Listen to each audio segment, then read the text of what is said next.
You're watching the Carolina Classic Fair Friday Night Rivals Game of the Week, presented by Caring Hands Home Health. We welcome you to welcome North Carolina. Fun matchup of city rivalry, my 48 game of the week, and week 4 of the high school football season off and running. It's North and Central Davidson. Thanks for joining us here from Palmer Field with the former Catawba offensive lineman Mark Covert. I'm Evan Budrovich. This rivalry splits a city in half. North and Central Davidson, they've battled for 30-plus years, and here's North, its best start since making a state title game 15 years ago. Central Davidson, it's old-school double-wing T football. Styles make fights. Mark, what intrigues about this matchup? Well, the destination's the same, but the way they go about getting there is vastly different. A little bit of old and new in the game of football here this evening offensively. You'll see the double-wing T that Central Davidson deploys.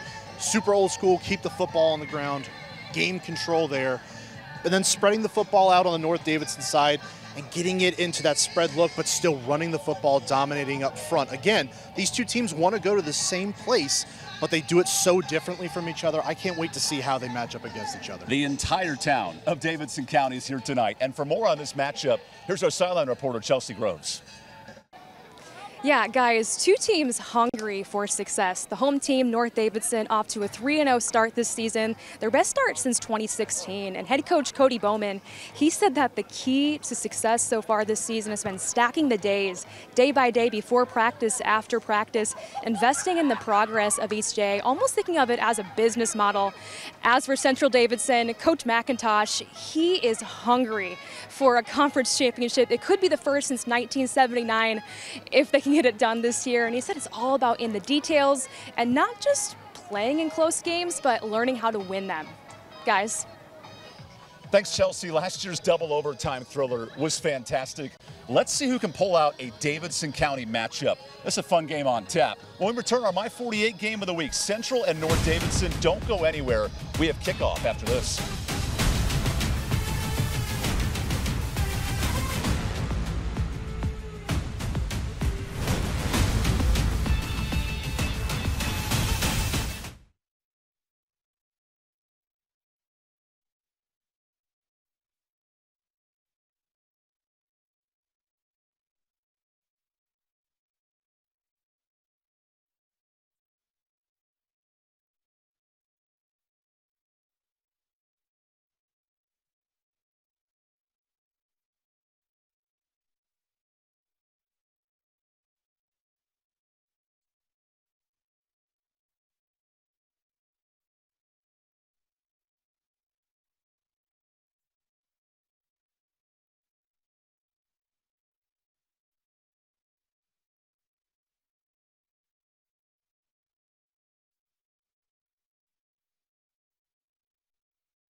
Central and North Davidson, don't go anywhere.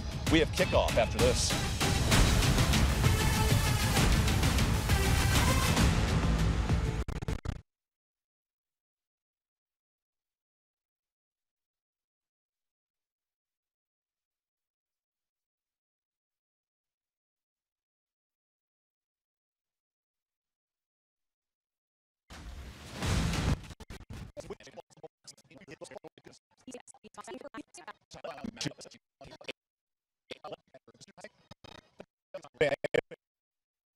Fantastic.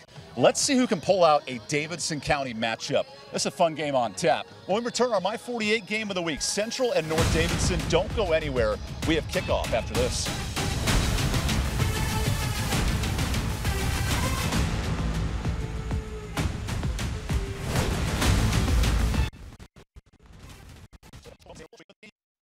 Game of the week, Central and North Davidson.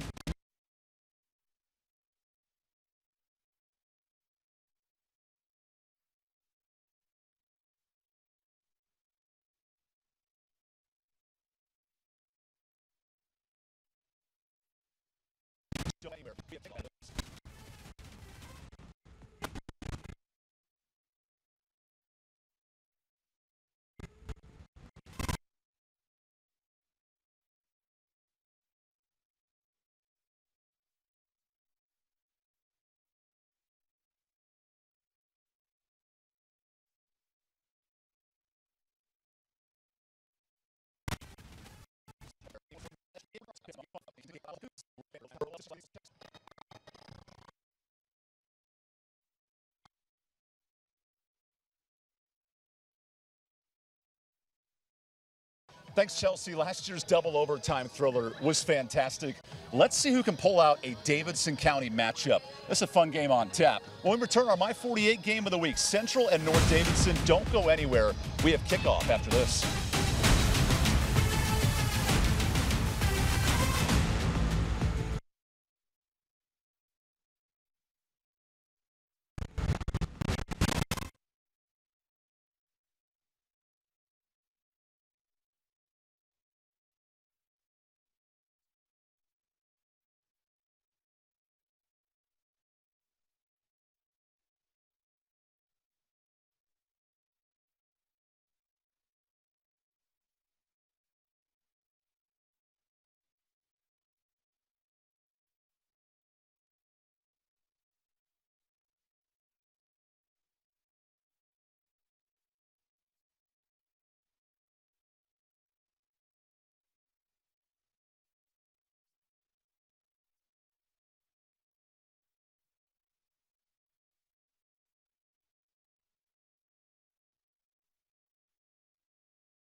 Coaches or team representatives will not be tolerated in a grounds for removal from Palmer Field.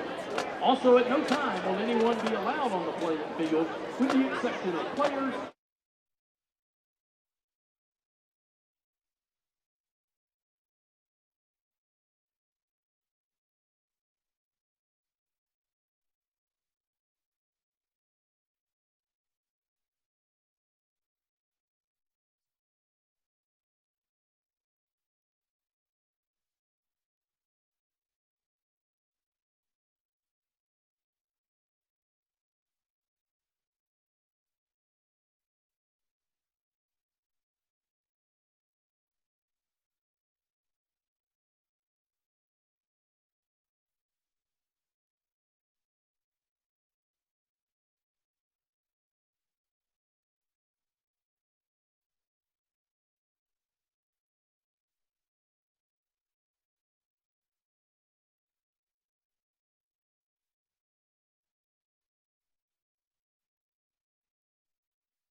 You're watching the Carolina Classic Fair Friday Night Rivals Game of the Week, presented by Caring Hands Home Health. We welcome you to welcome North Carolina.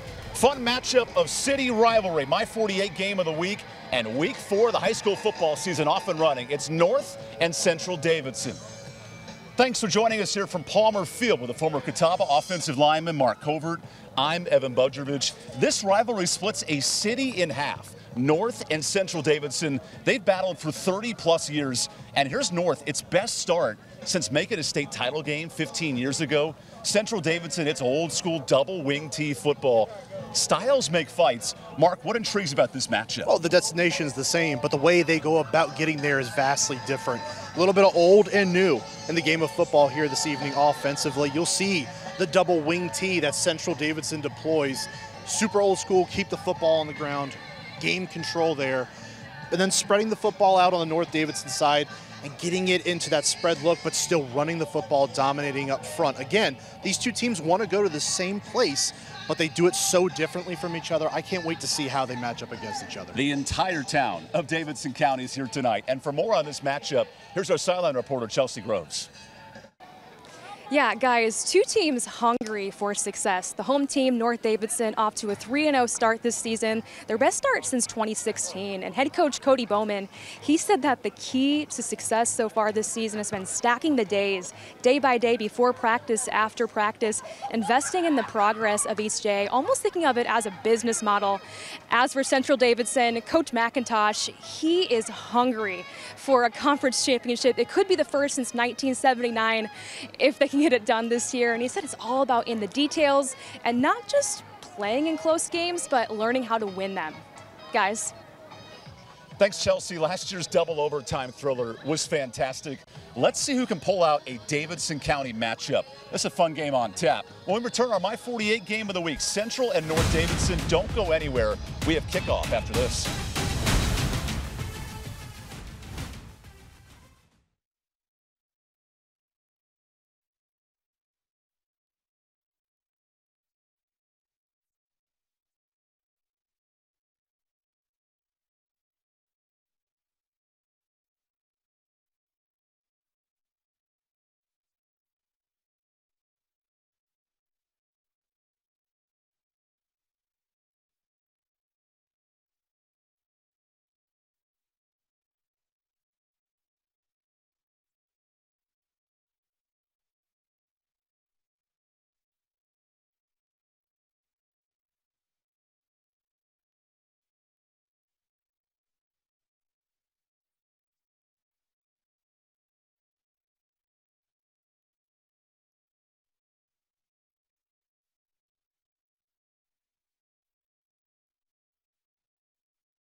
Jonathan Wendt, he's got the best job in the business tonight. The first couple weeks of the football season, Evan, we have been blessed with some amazing weather to start the year. Tonight, a little hotter than what it's been the last couple weeks, but still very manageable. Should be a good game day temperature for hopefully another great game here on Friday Night Rivals. A meeting that divides a town and an area that they love some good old football. How about our players to watch, Mark? Let's dive into the keys now we get this game rolling tonight. I can't tell you what I love more than a bell cow running back and a field general at quarterback, and that's what we have here tonight. Two guys that really know how to get it done. Dominic's STEM team the guy that makes everything go offensively. Not the biggest guy on the field, but certainly a powerful engine for this North Davidson offense. And you can't talk about what Ian Cash means to those Spartans on the other sideline for Central Davidson. He doesn't have a lot of stats. You got to look away from that to understand his impact. He controls the offense. He's got to be great at operating within the system here tonight to come away with a win. Two programs that went to double overtime a year ago. We're ready for the opening kick. Here's Tyler Trogdon. Like many players on Central, he's a two-way standout. The defensive tackle, and he's the kicker. Gotta love high school football. The battle for Davidson County gets rolling. And a pooch kick sends back Colby Williams from the 7. Colby breaks the tackle. Nice run past the 35, and that's where North Davidson starts with the football early. Offense that wants to run the football, not afraid to put it in the air, but they want to keep that football on the ground, control the tempo of the game with their running game. Here's the Mountain Fried Chicken starting lineup. So C.J. Morgan, he's a starting quarterback, first year this year. How does he facilitate the ball well for this offense? Well, the passing game has to continue to develop with his understanding of what the offense is asking for him. As long as he is playing within what they are asking for him to do, getting the football out quickly on time and not making those crucial mistakes, it's going to help them continue to improve throughout the year. 3 returning starters on this offensive line, including Carson Hill, the center. First play of scrimmage for North Davidson. Quick completion. And Grayson Rush breaks the tackle to the 40. He'll gain 5. The Mountain Fried Chicken starting defense, John McIntosh, the head coach, he anchors this defense. They forced 4 turnovers last week in a 1-point loss, but it starts on the D-line with Mayhorn and Bean up front. Yeah, and they've got to be really, really good tonight. They've got to play sound gap control, discipline up front, and not allow a lot of those rushing lanes to make themselves open because they try to play hero football. And how about that name at Sam? Carter Lineback is the best linebacker for Central. Here's 2nd and 5. Inside give to Stamptine. Only a yard. Last year in this matchup, North Davidson over 200 yards rushing. How is that going to be a key for Central defensive? Just controlling the football tonight against an offense against North Davidson that runs that daunted double wing T, an old school throwback offense. Possessions are critical tonight, more so than they are on any other night, because you're going to, in all likelihood, have fewer of them. So you've got to make sure that when your offense is on the field, they're moving the football and, most importantly, putting points on the board. If you like running clocks, this game is for you. Two teams that pound the football. Play action. And an early completion. That's Ahmad Wilkie, his first catch to midfield. And that's what you want to see. Again, playing within the offense. As long as C.J. Morgan is making those sound decisions, that's what's going to help them propel themselves forward. That time sets his feet and delivers a strike down the field. That's a Crescent Ford first down, right to the game in style with the new F-150 from Crescent Ford of High Point. The passing game for Morgan, he's about 50%, but talking to Cody Bowman and his staff, he's getting better week by week. And you see it there. The confidence in making those easy throws, it sounds like it should be easy, but a little more difficult when you have those bugaboos going off in your head. Quick toss. Almost intercepted. Nice effort defensively from Jordan Ash, the starting corner, but 2nd and 10. And see, with experience, that's a play that you want to have back. Instead of putting that football out, you're in harm's way. Obviously, your receiver there, Rush, is covered. You don't want to put this football in the air. Just bring it back down and see if you can just rush up the middle, get a couple of yards, and pick up something on first down. Through the hands of Grayson Rush, top target coming in. North Davidson 3-0 at home. All 3 impressive wins by double digits. Here's Stamptine cutting left. Stamptine gets 2 blocks and a first down. Nice gain of 13 to move the chains. You look at the roster and you see 5'7", 155. I can't say it's an intimidating figure.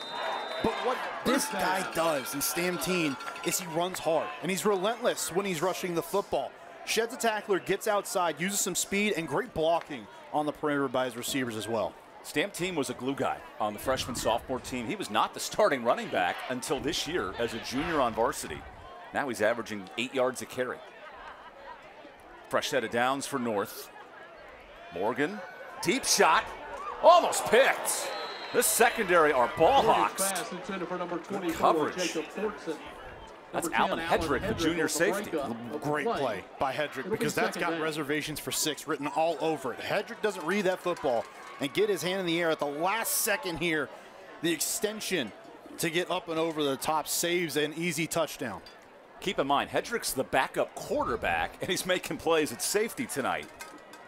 This roster is loaded with dual threat players for Central. So many athletes that can go both ways. Again, you're going to see so much of it here tonight. The Travis Hunter effect from college at Colorado trickling down to the high school level. Morgan, a quick toss, finds a slot receiver who breaks the tackle. And a gain of 6 for A.J. Fargnoli. But those two-way guys are so vital at this high school level. Well, they are, especially at this level of the high school level, where the rosters are a little bit smaller. You've got to have guys that can not only platoon and go both ways, but are effective at doing it. These two teams certainly have a lot of them. Nice easy screen pass out to the side. Quick passing game is going to be important tonight for this North Davidson offense to keep pressure off of Morgan. Sets up 3rd and short. Morgan wants movement, and he gets it. Let's check the flag with our lead referee tonight, Carlos Torre. Penalty will be offsides against the Spartans. After that, in these first 3 weeks of the high school season, a lot of offside, a lot of false starts. How do these O-line, D-lines clean things up? Oh, it's just discipline. As you go along in the season, you start to learn how to control that urge to jump off sides. Time up counts a little bit, but it also comes from film study. Throughout the week, you start picking up on some of those tells offensively, and that comes down to your coaching staff, letting your young guys know this is what they're doing, this is how we impact it. Movement from junior Click, the right D end. Here's Stamptine again. Into a pile of bodies. That's traffic here in Davidson County when these two schools come to Palmer Field. Everybody's here tonight, the entire county on hand, gain of 1. Can't say I don't love this aspect of high school football. You get towns that just entirely shut down, and Lexington, North Carolina is certainly no different. Welcome, North Carolina is certainly no different. These two teams know each other very well. You see a lot of this rivalry blooming across the field tonight. Stamptine making a difference. 3 rushes, 20 yards in this first quarter. First-year quarterback C.J. Morgan on 2nd and 9. He rolls out. Morgan pressured, heaves deep. Nice coverage. Again, Jordan Ash, who's the best running back for Central, makes a good play in the secondary. Sticky right on the hip. 11, Austin Dowley on the coverage. Looked like Grayson Rush was the intended receiver again that time. Just down the field. But what coverage? You make an airtight throw down the field. It's got to be exactly where your receiver and only your receiver can get it. That time just a little bit too far, but the coverage pushes it out to the sideline. Cody Bowman this week wanted his offense to excel on 3rd down. Not where you want to be, though. 3rd and long for this offense is a little bit more of a challenge than some others. Here's 3rd and 9. A lot of time. Morgan, wide open receiver. Touchdown. What a dart to Jacob Fortson. And Morgan answers the bell on 3rd down. Fortson right there, waving his arms in the end zone. He was wide open from the jump and was begging for that football to go in the air. C.J. Morgan patient. Offensive line, great protection up front. And Morgan delivers a strike into the end zone. 10-play, 65-yard drive. And what a delivery on the run home of a triad touchdown. North Davidson all week talking about how do we move the ball on 3rd down. They throw it deep and make a big play. Absolutely. That's what you want to do. Capitalize on those busted coverages. And that time, the Black Knights capitalize. Here's the extra point, and we're off and running here in Welcome, North Carolina. Touchdown North, what a start. Wide open in the end zone. You got to cash in when you get a chance. And that time, Morgan to the back of the end zone to Fortson for 6. And we've got first blood here in Welcome.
Click and number 0, Jordan Ash. Welcome back to the Carolina Classic Fair Friday Night Rivals presented by Caring Hands of Home Health. Guys, coming off the touchdown, Coach Bowman, he talked this week about how he expected the community support to come out for this game. And as you also mentioned, the entire community on both sides here tonight. But he said it's been nice to have 4 consecutive home games. And at the same time, though, it's also been a little bit of a pressured situation with wanting to display their talent on the home field again tonight. But we just want to show our community how our football team is just right here in town, and the biggest thing they've also been talking about is just defending the castle. Thank you. This castle's been very impressive at home. Wins by 46 points a week ago. A team last year in North that had to win their last 3 games to make the playoffs. That momentum rolling in 25. Yeah, absolutely, and it kind of rolled over again through these first 3 wins of the season. Now to start tonight, not just a good drive, of course it ends in a touchdown, but you also get a balanced attack, good rushing attack on that drive as we expected, but hitting 4 different receivers on that drive, including in the back of the end zone to Jacob Fortson. Certainly helps the balance and the look of this offense. Well, here's the old school look. Double wing tee all within a yard of each other. And the quarterback's Ian Cash, the senior.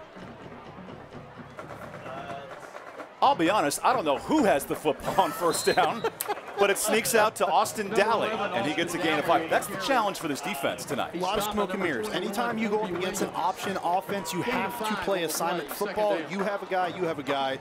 And that time, Daly just squirts through and picks up a nice gain on first down.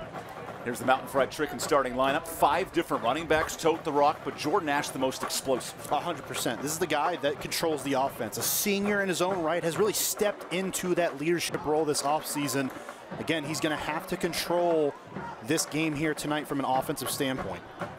Sets up 2nd and 5. Here's Ash. Gets a couple of blocks. And this defensive line with a pile drive tackle, Trent Barrier, the senior D lineman. That's a big role tonight. And that's what you have to do defensively at the front. You've got to hit that point of attack, not allow that vertical press to get upfield by this offensive line and get penetration.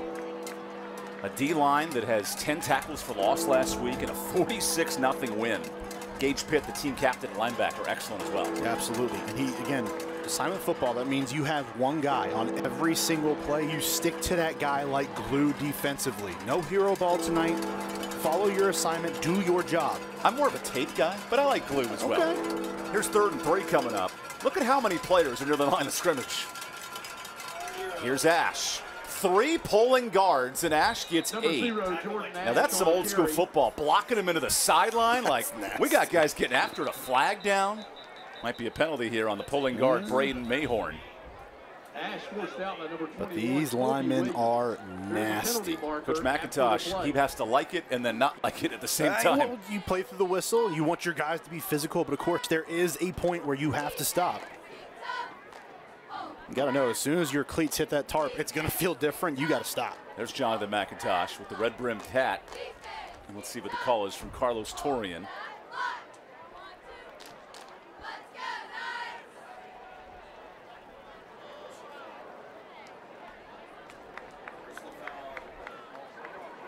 You know what? I like that call. Offsetting penalties, Mark. I think that's a good way to start this game. Kind of just enforce it, police the game a little bit, say like, hey guys, we understand the physical aspect of it, but still play within the framework of the game as well. Tonight's game is also being streamed live on YouTube and Facebook by Tip Top Roofing, Faith Family Football Roofing, and Offsetting Penalties. Thanks for watching all over the state, all over the country with our live stream. Fresh set of downs after the offsetting penalties. Ian Cash goes into his bag. Good push on the offensive line. That's Austin Daly for 3 yards. How about the patience? How do you read these holes as a running? Well, you just stay patient. Kind of like what you said, right? You have so many moving pieces here. You see the guards, the linemen pulling around to that side. And really was told to us, look, Coach McIntosh told us it's going to look like a rugby scrum to a lot of people out there, but you stay patient. It's no different than running the football in any other offense. Follow your blocks and find the hole. Last week, a 2-touchdown comeback in the 4th quarter. Central went for 2 and missed it against Eastern Alamance. But Coach McIntosh said our running game was excellent in that 4th quarter. Here's the inside B-back, Junior Click. and he hits a wall after 3 yards. Click's the heavy setback. He's your traditional triple option inside guy. Yeah, 100%. And he's going to get his yards tonight. You better believe that. He's going to be able to make it happen from that almost fullback dive spot. He's going to get the football. They're going to feed him, and he's going to get those effective yards when they need them. Number 44, Gage Pitt. Number 11, Maurice Mosley on the stop. So at halftime of this week's Medical Minute, presented by NCHSAA, managing the delivery of health and human-related services for all North Carolinians. Managing the health of this 3rd and 3 after the Aiden Carter inside handoff. Cash finds Ash, it rhymes, and it results in a first down. Now he's got the sideline, nice gain of 10. Jordan Ash sneaking away on 3rd down. You get a feeling. Cody Bowman said we got to limit the big play of this Central Davidson offense, and you can see it on the edge. You don't really think an offense like this is anything more usually than a 3 yards in a cloud of dust look. But that time, get out on the edge, and they've got the speed to turn a corner and turn those short gains into very long ones. Now into North Davidson territory. No binoculars needed for this offense. It is jam-packed and tight after the Crescent Ford first down. Cash flips to Daly. And there's Daly gaining 3 yards. What's impressive about this offensive line moving the chains tonight? Well, they're doing a good job of not just getting on their blocks, but staying on them and giving their backs enough time to survey and find a hole. Daly doesn't get a long gain there. And really, he got hit almost at the line of scrimmage. But you see, because he has room, he's able to fall forward and get those extra yards at the end of the play. These are the running styles, triple option, that allow Tarboro, the best program in the state, 32-time state champs. They pound the ball every night, 50, 60 carries. It can translate here to Central Davidson. And think about that. Todd Gurley comes out of that Tarboro program. Certainly one that knows how to get it done, and you can't help but admire what they've done. Certainly running an offense like this makes you want to aspire to be great like that. A blast from the pass. Now the toss for Ash. And once again, another gain of 2. No negative plays as well for Central. You're going to see very few of them tonight, and it's just about taking those hits up front defensively. If you are North Davidson, just limiting what they can do. If you can get them into even a 3rd and medium for a regular team, that makes a massive difference to how they play football. Jordan Ash, 3 touchdowns, top scorer on the ground. All this triple option, double wing T, still 30 points a game. They can score it here at Central.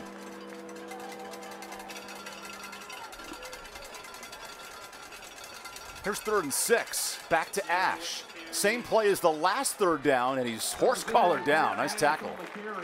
A legal stop, but a good grab by Colt Fisher, the safety. You got to wonder, now you get enough on 4th or 3rd down, to bring up 4th and honestly reasonably manageable. And this offense is going to get out there. Expect defensively that they're going to go to the edge here and try to use that speed to turn the corner and pick up the 1st. Hunter Bishop on the stop, the all-conference linebacker returning. This is where the money's made. 4th and 3, battle for Davidson County. Where are your safeties at in this location? Backed up a little bit, now coming up. A look to the sideline, timeout. Conversation here for Central. We'll take the timeout. A 4th down decision coming up for the Cats. Cats of the Knights, good battle brewing. 7-0 late in this first quarter.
Beatty Plumbing Fan Cam. Beatty Plumbing, a straight flush beats a full house, and nothing beats a student section.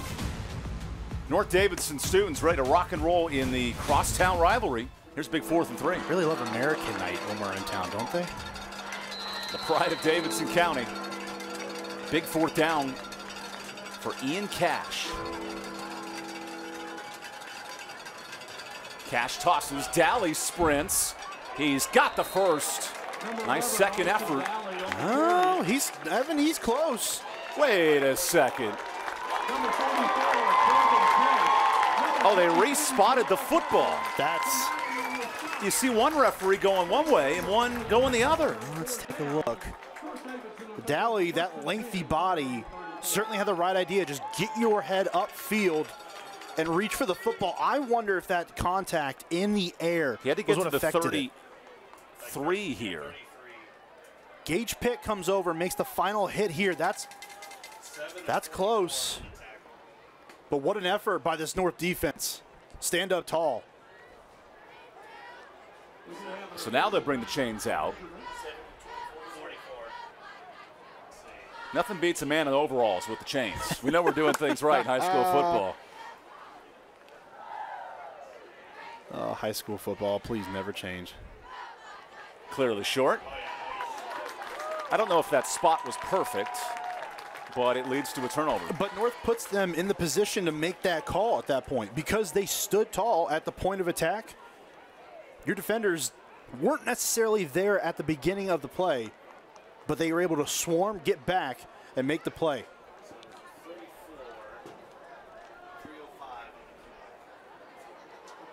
Now North Davidson, fresh off a 10-play, 70-yard touchdown drive, back to it. Best start for North since reaching the state finals. 1996 state champs. They are rolling at 3-0. Here's Morgan out of the gun. Stantine. He's collapsed. Look at the pressure. Junior Click. Part running back, part linebacker, part playmaker. I was wondering, open this drive, if Central Davidson was going to force the ball into C.J. Morgan's hands, make him make a play. Make the play in the backfield. Click gets back there and makes an impact right away. And then he dabbed up C.J. Morgan. So I only can imagine these guys played baseball together, played soccer, you name it. Would assume. Two schools less than 15 minutes apart. Kids know each other. 30 years of history in the same conference. Play action. Incomplete. Looking for A.J. Fargnoli, who had a big third down reception on the first drive. Wonder if that one got tipped a little bit at the line of scrimmage. That free rusher coming downhill, gets his hands in the air. Not able to get to the quarterback, but still able to impact the play just by having the awareness to get them up. There's head coach and OC, Cody Bowman, one of the youngest coaches here in the county. But an impressive job through 3 weeks, 45 points a game. A lot of that through the air this year for Coach Bowman. But a guy who believes it starts up front. Your 5 guys along that offensive line have to be dominant, and they have been. 3rd and long. Morgan, empty set. He's running for his life. Morgan gets a block. Oh, man, got to make a play. Almost does. Wanted Ahmad Wilkie. And here comes the punt unit. Impressive for Central. Gets stopped on 4th and a quick 3 and out. And come right back with a lot of the guys who were on the field on that 4th down offensively. But the pressure gets there on the first couple of plays, impacts them. And it gets there that time. Morgan has to improvise and just a little late coming back to Wilkie along the sideline. First punt tonight for North Davidson. Connor Dunn, the lefty. He's got a beautiful punt. Hello. That was a fair catch, and this might die inside the 5. Oh, but he fell into the end zone. They're going to give him the spot, and that punt is 60-plus, flipping the field. 68-yard punt. That's unheard of in high school football. I hope Pat McAfee's watching somewhere because that was a thing of beauty. The hang time was there. You send the receiver or returner back, and then he can't get to the football, and your coverage team gets down there. Man, oh, man. Connor Dunn, what a leg. Connor Dunn, the younger brother of Chris Dunn, special teamer at NC State. A lot of leg in that family, and a beautiful 68-yard boot. Best play of the day, the punter. And it's not even a knock from what we've seen elsewhere. We've got a touchdown on the board, some good offense by the Central Davidson. No, stop it. We have a 68-yard punt. That's the conversation. Final 2 minutes of the quarter. Well, he got tackled in the end zone, but no safety despite the D lineman, Gage Pitt, jumping up.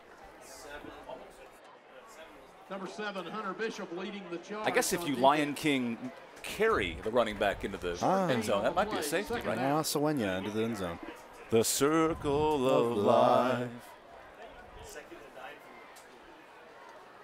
For a team that does not pass the football, I'm not sure the play call in this situation. You got to run it. How? You stick to your gun here. You got nowhere to go. But it's a Central Davidson offense that can break the long run. North knows that. They have to contain that, and it can still happen even in this situation. You've got to be cognizant of where you're putting the football. Ian Cash on 2nd and 9. Goes inside to Aiden Carter, gets a yard. 3rd and 8 coming up. Remember, 8 pass attempts all year. This is not an MO of this Central offense. And only 3 of them completed. So certainly not where they want to be in the yardage situation to get a first down or field position-wise.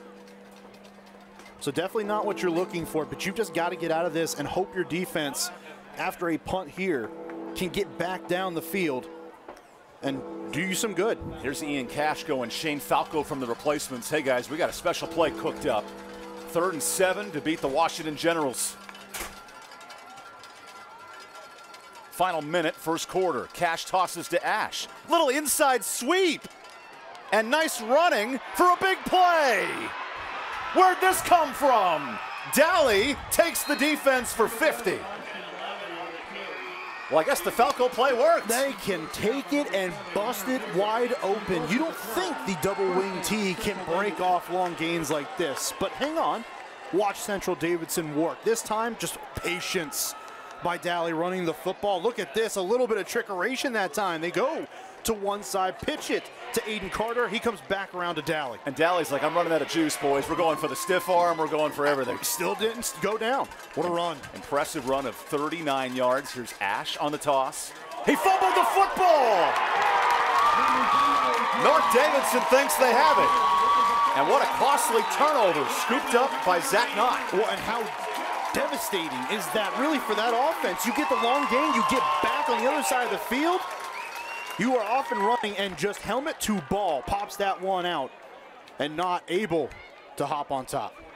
We see it at the NFL level. Ability to tackle at the right spot. That's hard to teach at 15, 16 years old. It's all technique. And, of course, it's a judgment play, right? It's a snap decision. You get there.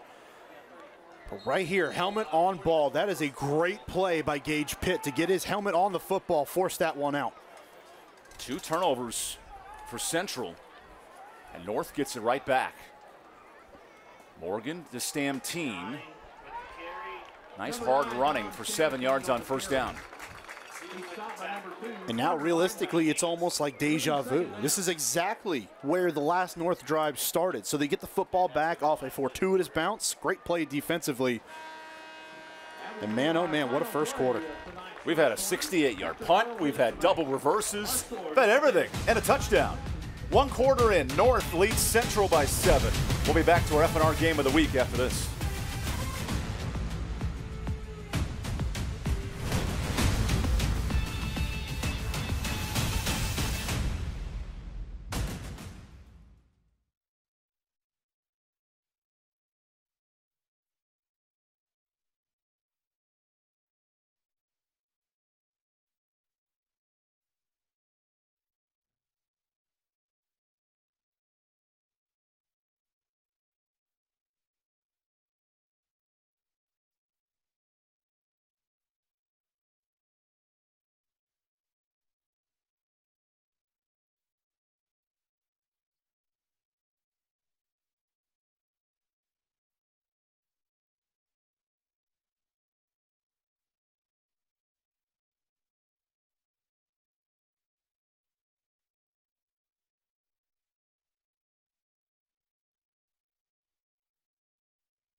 tonight's winning row. Everyone right there will receive free tickets to the Carolina Classic Fair October 3rd through the 12th. As if they need any more motivation to cheer.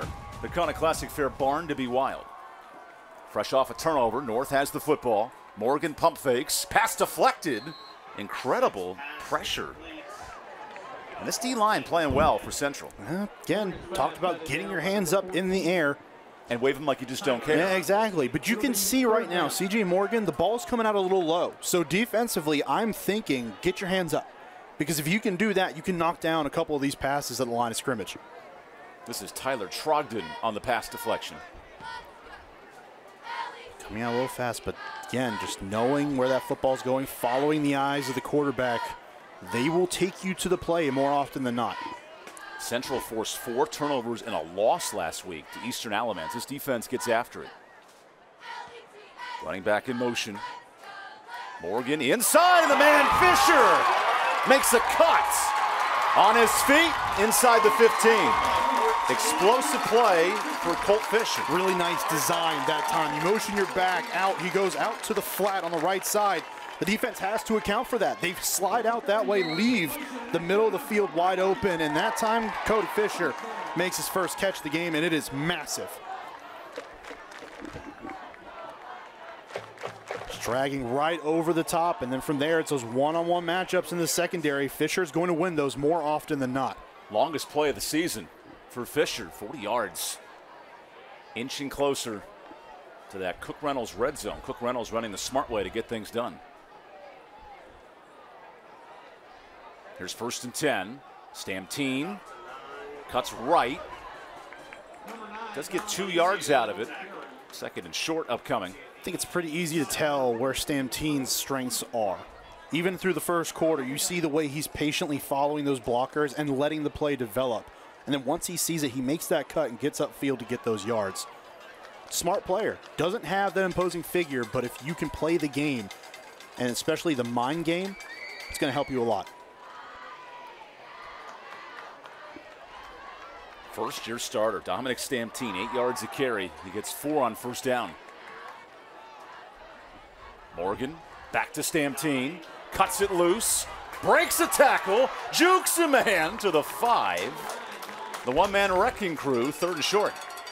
A little stutter step on the edge that time. Dominic Stamtine showing off not just the wheels, but the brakes as well. That little stop right there gives him position to the outside. Another effective run to set up 3rd and short. The ankle breaker, the jumper. This guy must be a multi-sport athlete. Stamtine getting after it. Certainly a guy that can do what a lot of this roster can. And that means move around the field, play different positions, go to different parts, and have an impact. Crucial 3rd and 3. Morgan play action. Morgan has an opening and hangs on for the catch. 1st down, North Davidson. You're C.J. Morgan. You've got to throw that football faster. Just get it out because he's wide open in the flat that time, able to get the football out. But if he throws it a little bit sooner, Maurice Mosley is waltzing into the end zone in the flat. Look, right here, get the football out. He's open right there, but the defense catches up because he has to slow down for the football the longer that play goes on. Touchdown saving tackle, Alan Hedrick. Off the tip-top roofing, 1st down.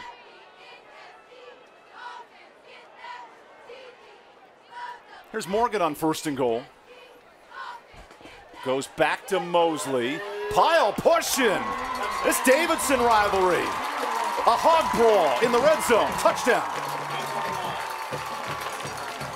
Talk about leaning on the running game. 60-yard drive all to the ground, and Mosley gets the score. And you do right by Maurice Mosley. Gets that pass on the play before.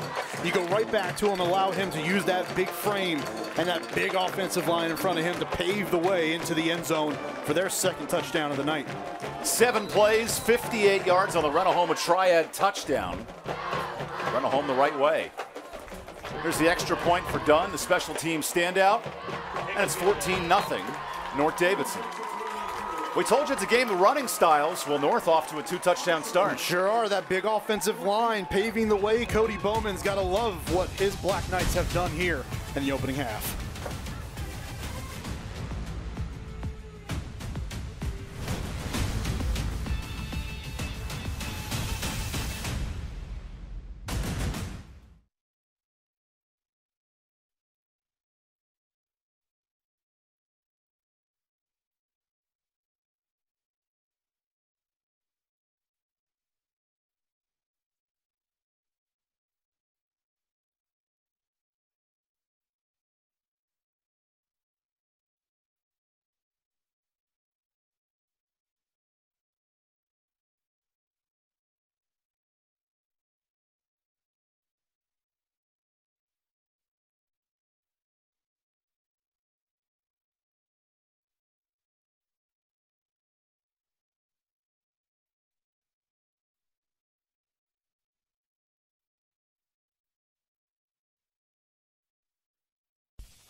Welcome back to the Carolina Classic Fair Friday Night Rivals presented by Caring Hands of Home Health. North Davidson up 14-0 to start the first half, but let's just kind of go back to a big part of that touchdown drive from Dom Stam team, number 9. Coach Bowman, he's described him as a quiet, hardworking player. He's just been proving the coaching staff wrong day after day, deserving that starting spot. He described him as a pinball. This guy just has great balance, and he might not be big, but he's just been that glue guy, and he definitely proved himself on that last touchdown drive, guys. Yeah, Chelsea, the running game has been huge tonight, and Stam team to follow that note. He was the last player North wanted to pick to play running back, but he earned the spot for Coach Bowman. And I really loved him saying he was a pinball and slippery, because it's exactly what he's been tonight. We've seen several different runs that he's made where he's not been able to go down to the ground on first contact. Even if you have a guy like that size, sometimes the spirit and the ability of the player outwits what they have physically.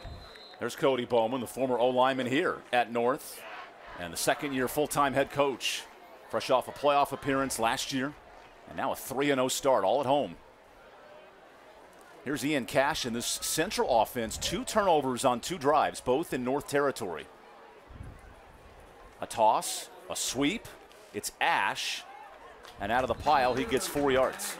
So the formula's there tonight for Central, but they got to play clean football. Yeah, and that was the one thing that they did not do on their last drive. You get out of the shadow of your own goalpost with a long run on 3rd down.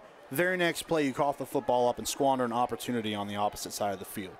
Central has to understand, and I know they do, that they don't have as many possessions here throughout every single game. So when they can cash in, they have to do so. And with Central getting the ball in the second half, this might be an 8-minute kill-the-clock kind of drive. Oh, it sure can. And it sure needs to be, and it has to result in 7 points. Cash and company on 2nd and 7. Daly gets a block. He's literally shoving his offensive line forward. Give him 3 yards and a late whistle. It takes an entire team to tackle Daly. And not just that, but see how he's pushing his linemen, but they're still moving. It's just this wall of red and black that's moving its way down the field. And before you even get to the big frame of Daly, which is challenging enough, you've got to deal with the 5 guys up front. Including 2-year starter Brett Milligan at the left guard position. Braden Mayhorn, the D tackle, also plays at the right guard spot. 2 linemen that Bowman highlighted this week. It's a game after my own heart, Evan. Offensive line majesty. You love that call with 2 former O-linemen this week and 2 coaches. Here's 3rd and 3. Daly gets it again. He cuts back, and the hole is collapsed. Gain of 1, so a decision here on 4th down. Kind of see there, maybe it was designed that way, but Daly going to the left and stops because it's a numbers game to that side. North Davidson has it overloaded, so Daly tries to cut back and go to the middle, and there was a host of Black Knights waiting for him on the cutback. Austin Daly missed last year's game due to an injury. He's a big tailback at 6'2". Seen that length already come to his advantage here tonight, just stretching out after that contact to get those yards at the end of a play. Certainly look for him to be an option here now on 4th down, using that big frame. Decision, 4th and 2 from their own 28. Cash under center. He'll go for it. This is Ash. Gets a block, and there's the 1st down for Ash to the 35. Nice stretch play to gain 7. Again, those blockers pulling around, getting out in front of Ash. And in there in the open field like that on the edge, you're locking it in for at least a very decent gain, if not a long one. But Ash just following his guys yet again and not going down on contact. Man, if you just love running the football, this is your game. A lot of similarities between the 2 teams. They want to run the football. You got 2 head coaches who are just football guys. 6 yards a carry for Central. That's where the turnovers have been costly. Had a chance at 2 early scores on the tip-top roofing 1st down. Cash back to Daly. Daly very patient. Daly controlling his blocks, turns the truck stick on. Said, look out, 6'2" freight train coming down Davidson Avenue. It's almost like he stood up. He got the football and just stood there for a second. Watching the replay, just kind of stands, waits, and then bursts. And then stops again. Changing that speed puts a lot of stress on the defense because they're reacting so quickly. If you can slow down and get that burst back quickly, helps you out a ton with directing traffic. I love that decision. I'm going to go man v man and just overpower you with a football. Love it. But that's what this Central Davidson offense does. They want to overpower you. It's a numbers game for them at the point of attack. Here's 2nd and 3. Daly gets it again. Look at him pushing the quarterback at Cash. He's a one-man wrecking crew. He's a Scattaboo of Davidson County. You see Arizona State going to the playoffs with Cam Scattaboo. How about Austin Daly for 15? Ironically enough, he may have a couple inches on Cam Scattaboo, but the point is he runs hard, running behind his linemen and his pads. Getting out this time, it's Ian Cash. Your quarterback on the edge throwing a block. You got to love that. How many offenses are asking their quarterback, hey, I need you to throw a block out there on a defender? And Jonathan McIntosh this week said, there's no quarterback in the state who blocks better than Ian Cash, and he's earning those stripes. Hey, you got to be the best at something. Go ahead and get it. He's only thrown 8 pass attempts all year, but he can hand it off on 1st and 10. This is Ash following his quarterback. Ash staying alive, back to the line of scrimmage. He's brought down by number 7. As a reminder, tonight's game's also being streamed live on YouTube and Facebook. Tip Top Roofing, Faith Family, Football, Roofing, and Double Wing T. But we have an injury on the field for North Davidson.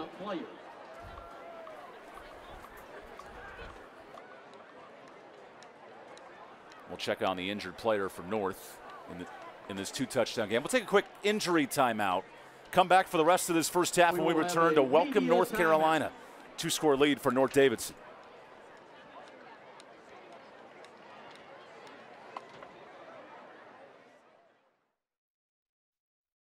Services for tonight's event.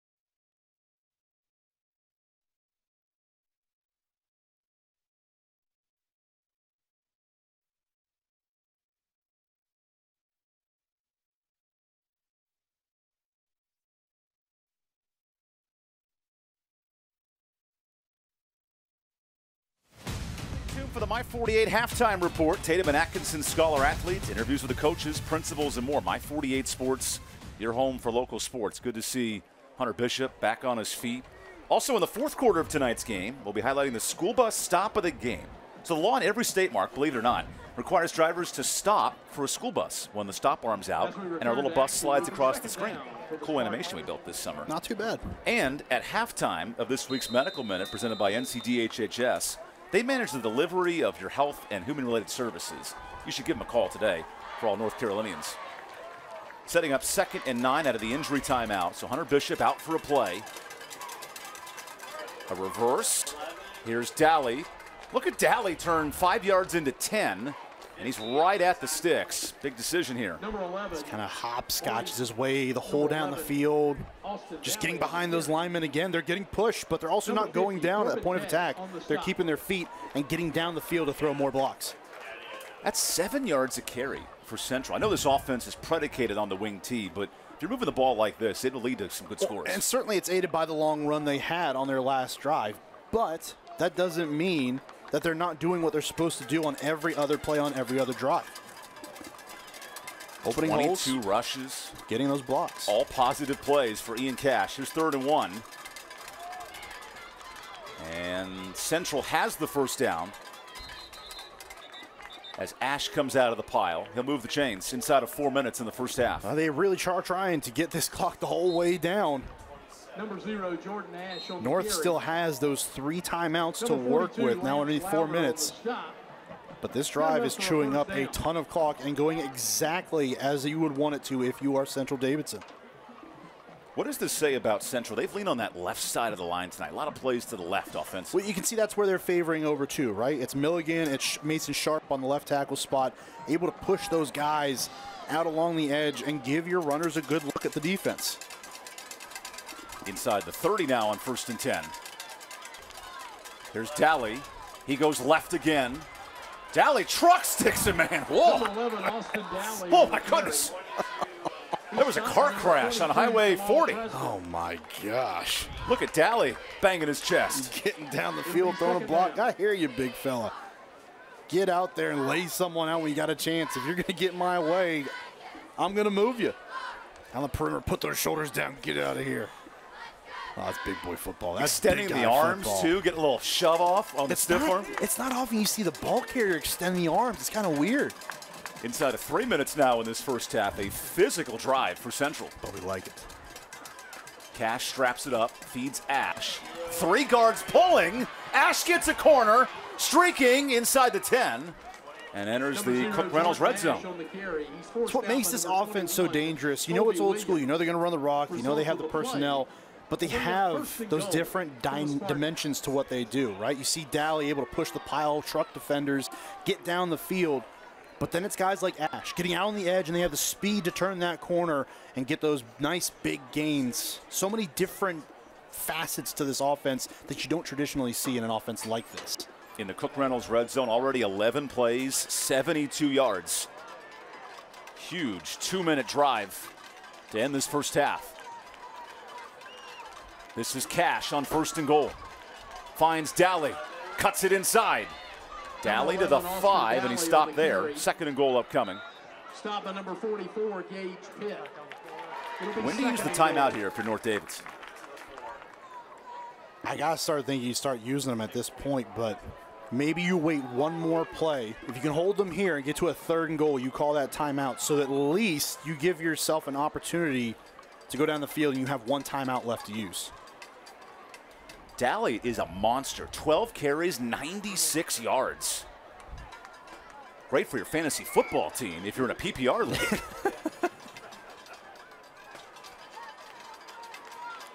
Here's 2nd and goal. And a whistle. This looks to be on the defense. Prior to the snap and a penalty marker.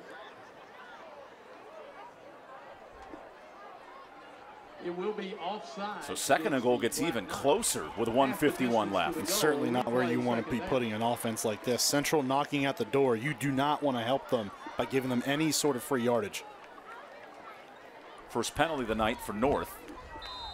And now that clock keeps ticking. 1:45 left. It resets it at that point. You got to start thinking about maybe calling a timeout here.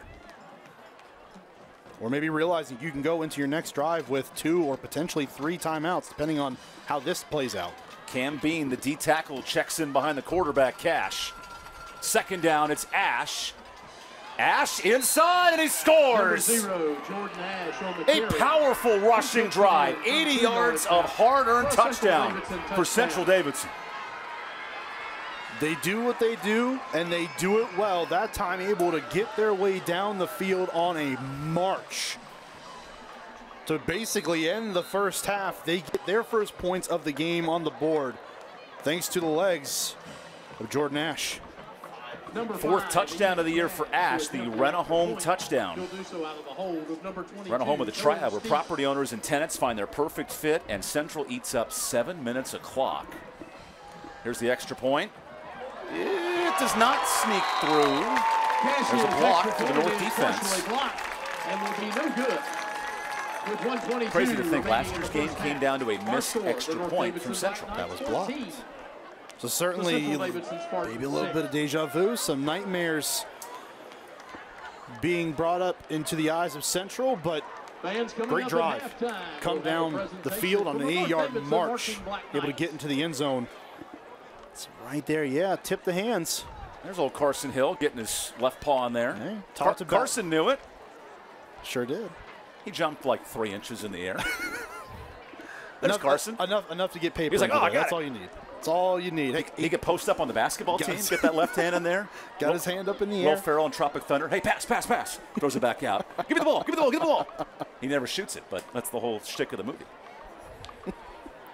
Talked about Central's ability to bat down the passes at the line of scrimmage defensively. That time, get a taste of their own medicine. This time, though, it does prevent another point getting on the board.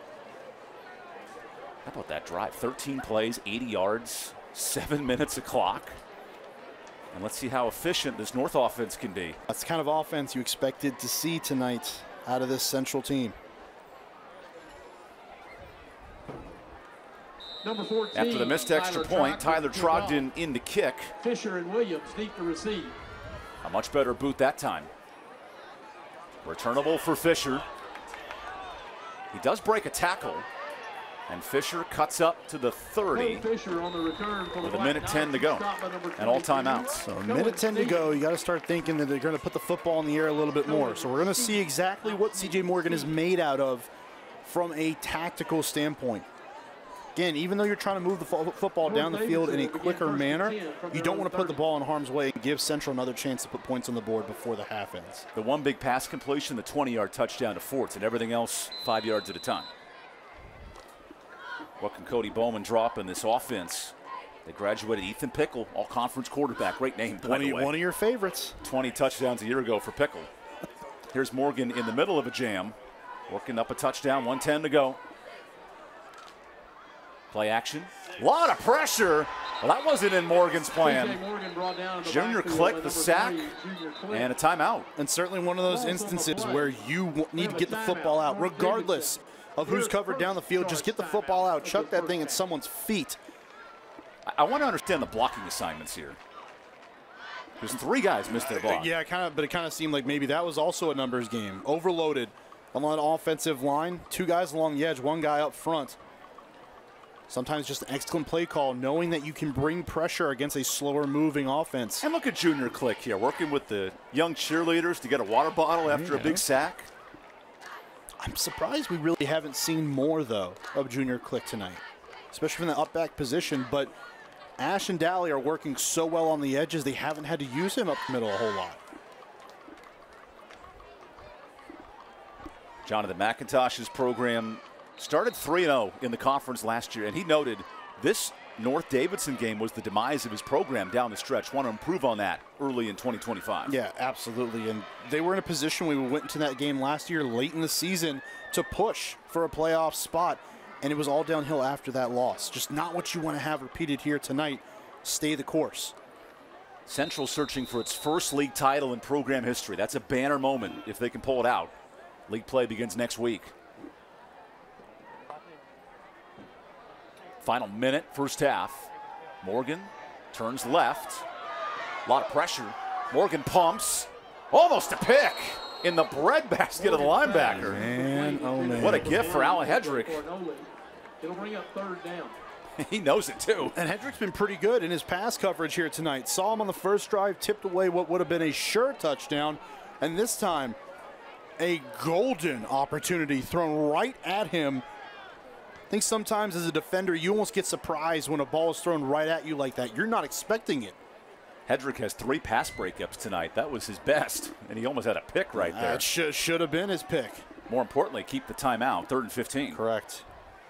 Junior Click after the Gatorade bath, back in the game. Morgan with time. That time's evaporating. Morgan heaves a prayer off his helmet. Wanted A.J. Fargnoli. Well, he put it right in the spot. Just got to squeeze that one in that time. Hedrick misses one the play before. Now this time, Fargnoli not able to squeeze that one in. He tracks it well. Does a great job. And, I mean, when it hits you right in the grill, it's probably not what you want to happen. He knows that's a missed opportunity that could have been a huge play, maybe even a touchdown. Leads to a 3 and out. And here's Dunn, who just booted one 68 yards earlier this quarter. What's in store for Dunn this time? Another beautiful boot. And a loose scoop to the 25. Nice return here. Alonzo Adderton with speed. And Adderton gets inside the 50. 27 seconds for Central. And if Dominic Stamtine is not there to make that tackle, he might still be running. What a return, and what a timely return at that. A 30-yard return, and Stamtine might have saved a touchdown. Now remember, Central doesn't throw the football, and their kicking game's not very good. So you really got to start thinking they may have to put the football in the air here at the end of the first half. It's not what they want to do, but it's potentially what they're going to have to if they want to give themselves a chance at points. What's cooking for Ian Cash in this offense after the punt? Ash goes to Ash. Well, there's a big play. Ash breaks the tackle. Look at Ash inside the 30. That stops the clock. Number 0, 20 yards right there. He steps out of bounds. Why pass the football? You don't have to pass the football. You still have 2 timeouts to work with. And this running game that has sprung to life here as the game has gone on, as the half is coming to a close. Ash, again, using the speed and then the power to shake a tackle and get out of bounds. More importantly, great awareness smartly on the play. After the tip-top roofing first down, 12 yards a carry for Central tonight. Who needs explosive passing when you can pound the rock? Still 2 timeouts. From the 29, Ash finds Daly. Daly zigs for 3. There's a timeout. 14 seconds left. Given the kicking woes of Tyler Trogdon, how do you draw this up? One way or another, you got to expect the football to go into the end zone here. Whether it's keeping the football on the ground or putting that thing into the air at the end of the half, which you would assume is going to happen depending on what happens here in the next couple plays. But if they're not close enough to run that football in reasonably, expect them to drop back to pass. And something that really throughout the course of this season so far has been an anomaly for this offense. Big decision for Central Davidson, who went for 2 last week. They elected not to kick for overtime, trusted their offense, got stopped by Eastern. 14 critical seconds before halftime in our halftime report. Gotta tell you, the way this game was going very early on and even going into the second quarter here, really felt like North was in full control, but now that has swung back since that last touchdown by Central. A lot of the momentum has swung back to that Spartan sideline.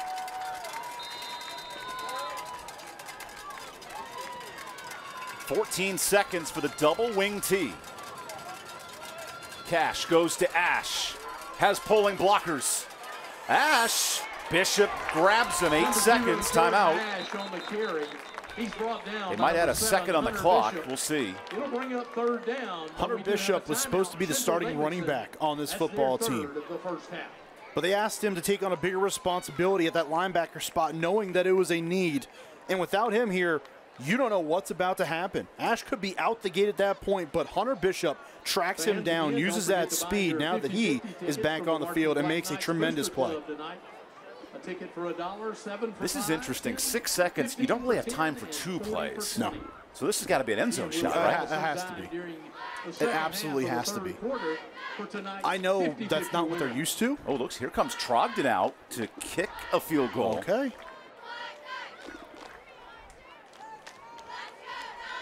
Well, this is uncharted territory for Central. First field goal attempt of the year. No time like the present. Play the analytics game here. Percentage-wise, what do you have a better shot at of getting points on the board? Oh, hold on. Trogdon's actually into block now. Well, we told you this team knows a lot of curveballs. The new kicker is Ian Cash, the quarterback. He's not even on the kicking depth charts. I love high school football. Here we go. New kicker. Does Central have enough players on the field? Add that curveball and the play clock's ticking. Timeout, North Davidson. Oh, why is North taking a timeout? North Davidson. I know were confused. They're trying to tell their guys, but there's not enough guys on the field. I'm putting pressure on Central here. Oh my gosh. High school kicking drama. Both quarterbacks are the kickers. One does the extra points, one does the field goals. It's so beautiful. We asked the coaches, hey, how's your special teams? And Jonathan said, it's all hands on deck. We'll figure it out. Well, look, it's not a lie, is it? Somebody's got to kick it. You've got the self-proclaimed best blocking quarterback in the state of North Carolina. Or is this a Michigan State situation? Ooh. The fake field goal toss to the end zone. Overtime winner. Okay. That's not Go bad. back a couple of years now. That's not bad. I think the last time Sparty beat Michigan was that game. Did you say Michigan State? Was that it? Or was that Notre Dame? Oh, you're right. That's Notre Dame. Michigan State. Against the Golden Domers. You know what the funny thing is? I bet you that play was about 10 years ago now. Feels like yesterday. I still hear Sean McDonough's voice in my head. The cracking. Okay, Ian Cash, your first field goal attempt of the year. A 40-yarder before halftime. The long snapper is the running back, Aiden Carter. Cash from 40 with a flag. But what's the flag? Steve's field goal is no good. There is a penalty marker on the play. Cash was down at the end of the play. And if this is on the defense, you get a little closer. And get another chance. Does that open up the passing game here?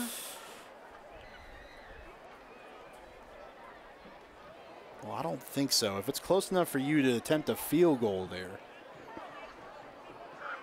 Oh, it's on the offense. Never mind. So then don't worry about it. Against the Spartans. Field goal is no good. Penalty is declined. That kick lacked a little elevation. How could you not be romantic about high school football? Are you kidding me?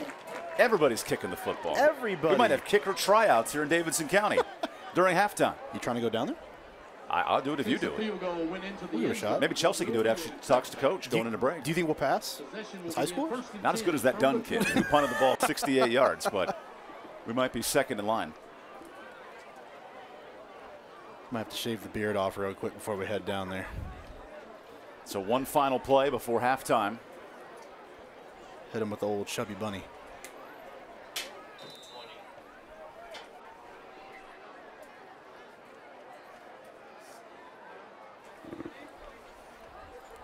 And that will end the first half.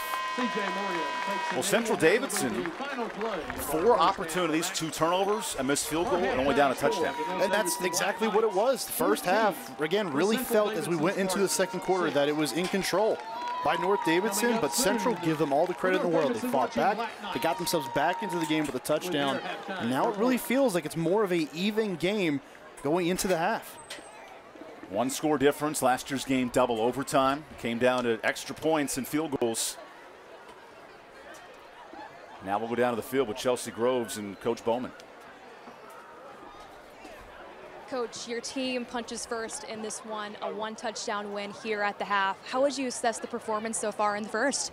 You know, I was really happy with our offense coming out and firing out right away. Our defense getting a couple really good stops. You know, eventually this kind of offense that they run, you know, our defense is going to give up some yardage. Unfortunately, did give up a touchdown, but ultimately I'm really excited to see what we can do in the second half. In the second half, what do you hope to see? You know, a little bit of the same, but I think we need to go into halftime, make a few adjustments, get back to the rhythm that we had in the first quarter, and I think if we can do that, we'll be all right. Thanks, Coach. Thank you. Thank you. Stay with us here on the My 48 Halftime Report. Stay with us.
Throughout the 2025 Carolina Classic Fair Friday Night Rival season, Tatum & Atkinson Law Firm will recognize an exceptional senior student athlete from each of the participating schools with a plaque presentation prior to each game. This week's Tatum & Atkinson Scholar athletes are from North Davidson High School, North Davidson's Lily Sullivan. She was named Mid-Piedmont Conference Player of the Year for soccer and all-conference in track, cross-country, and girls soccer. She is on the National Honor Society, one of the senior class representatives for Student Council, and currently holds a 4.042 GPA. Lily gives back to her community by volunteer coaching at a local soccer camp. And from Central Davidson High School, Central Davidson's Riley Elliott is a pole volunteer on varsity indoor and outdoor track. And she's on the girls varsity basketball and tennis team, where she went to state playoffs. She is the executive student body president on the National Honor Society and currently holds a 4.423 GPA. In Riley's spare time, she is on the Dare Youth Advocacy Board and is a youth media correspondent for Davidson Local News. Lily, Riley, and other nominated students are also eligible to win a $5,000 scholarship to be presented at the end of the season. Congratulations to our Tatum & Atkinson Scholar Athletes of the Week. Sponsored by Tatum & Atkinson. Injured in a car wreck? Call the Heavy Hitters.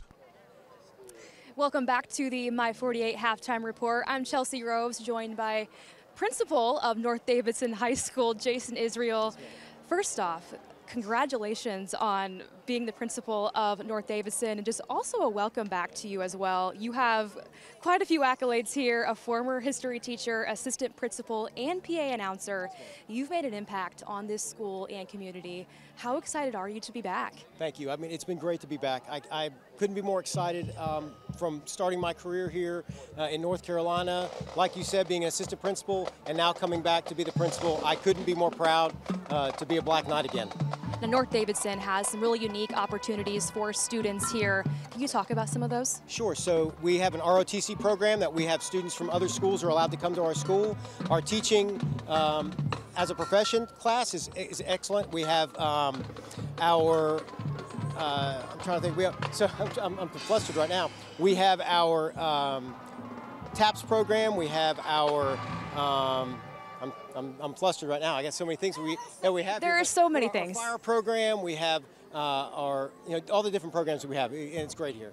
And along with the opportunities here, there are also quite a few extracurricular clubs that have also been introduced. What are some of those that have been introduced here in recent times? Sure. So as far as our extracurriculars are concerned, whether it's Brutal Black, which is our student-based club, there are many opportunities for students, not just if you're interested in sports, but so many different extracurricular clubs from our band and things like that as well. Now, tradition also seems to be a huge part of North Davidson. Lots of alum here back and also on staff. How proud are you of the alumni base? Oh, well, so we have 32 current staff members that are former North Davidson graduates. So everything from the 1970s all the way to the 2010s. I couldn't be more proud of our staff. It's excellent. Well, thank you so much for your time and for joining us for a few minutes. And also, stay with us for the My 48 Halftime Report.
Welcome back to the My 48 halftime report. Chelsea Groves here, joined by Central Davidson principal Dr. Heather Horton.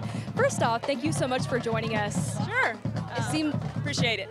It seems like there's lots to be proud of with your program so far this season. Just talk about the growth that you've seen so far in your program. We're just excited to kick this year off in a new conference, the Pac-7, and our fall teams are off to a great start. We have 2 teams in the top 5 in the state of the 4A teams, our golf and tennis. We have a new athletic director this year, Mr. Ryan Oxshire. He's bringing a ton of energy, and there's just a lot of momentum at Central this year. Now, this might be an away game for your team, but it seems like lots of people are here supporting you. What does it mean to have to have a crowd come here support you guys? Yeah, it's a special place at Central, and athletics is at the heart of that. We have a lot of staff members that are alumni and former student athletes. Our community always shows up, as you see tonight, and we have deep-rooted traditions like homecoming that our students just never forget, and it makes it a special place. You also seem very proud of all the students at your school, but what makes you most proud when you think of just that one thing that stands out? This is my 3rd year at Central, so I would say the growth that I've seen in our students. Our graduation rate is climbing, and our students are just doing amazing things on and off the field. We talk a lot about leaving a legacy, and our Spartans are certainly doing that. Well, thank you so much for spending some time with us here tonight. Sure, thank you. And coming up on the halftime report, some Friday Night Rivals highlights from across the country. And Friday Night Rivals highlights from across the country. Jackson's got to get something here. He got hit. The ball's on the ground. And you don't have any timeouts. They don't have any timeouts. For the end zone. Caught! Flag! 17.9 to go. And mistakes. But once they clear those up, West Seneca East is going to be a very good football team this year. Extra point attempt and trying to get into the end zone for a 2-point attempt instead. After it was blocked, it was DJ Baker was the holder. Forcing them to pass the ball. Deep down the field to Harden, caught! Wow! Oh my goodness, did he actually come down with that? Got him in the checkeration. Strike up. The Silver Fox fights on. What a play call. This could be a penalty in the end zone, but that's an SCDC touchdown for the Silver Foxes. Take us to the end here. Connor Kolka needing to convert for 2. And it is loose. Was it a catch and a fumble? State College is on the football. Yes! State College scores on the 2-point conversion. And Weston scooped it up.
The North Carolina Department of Health and Human Services is proud to present you with this Medical Minute.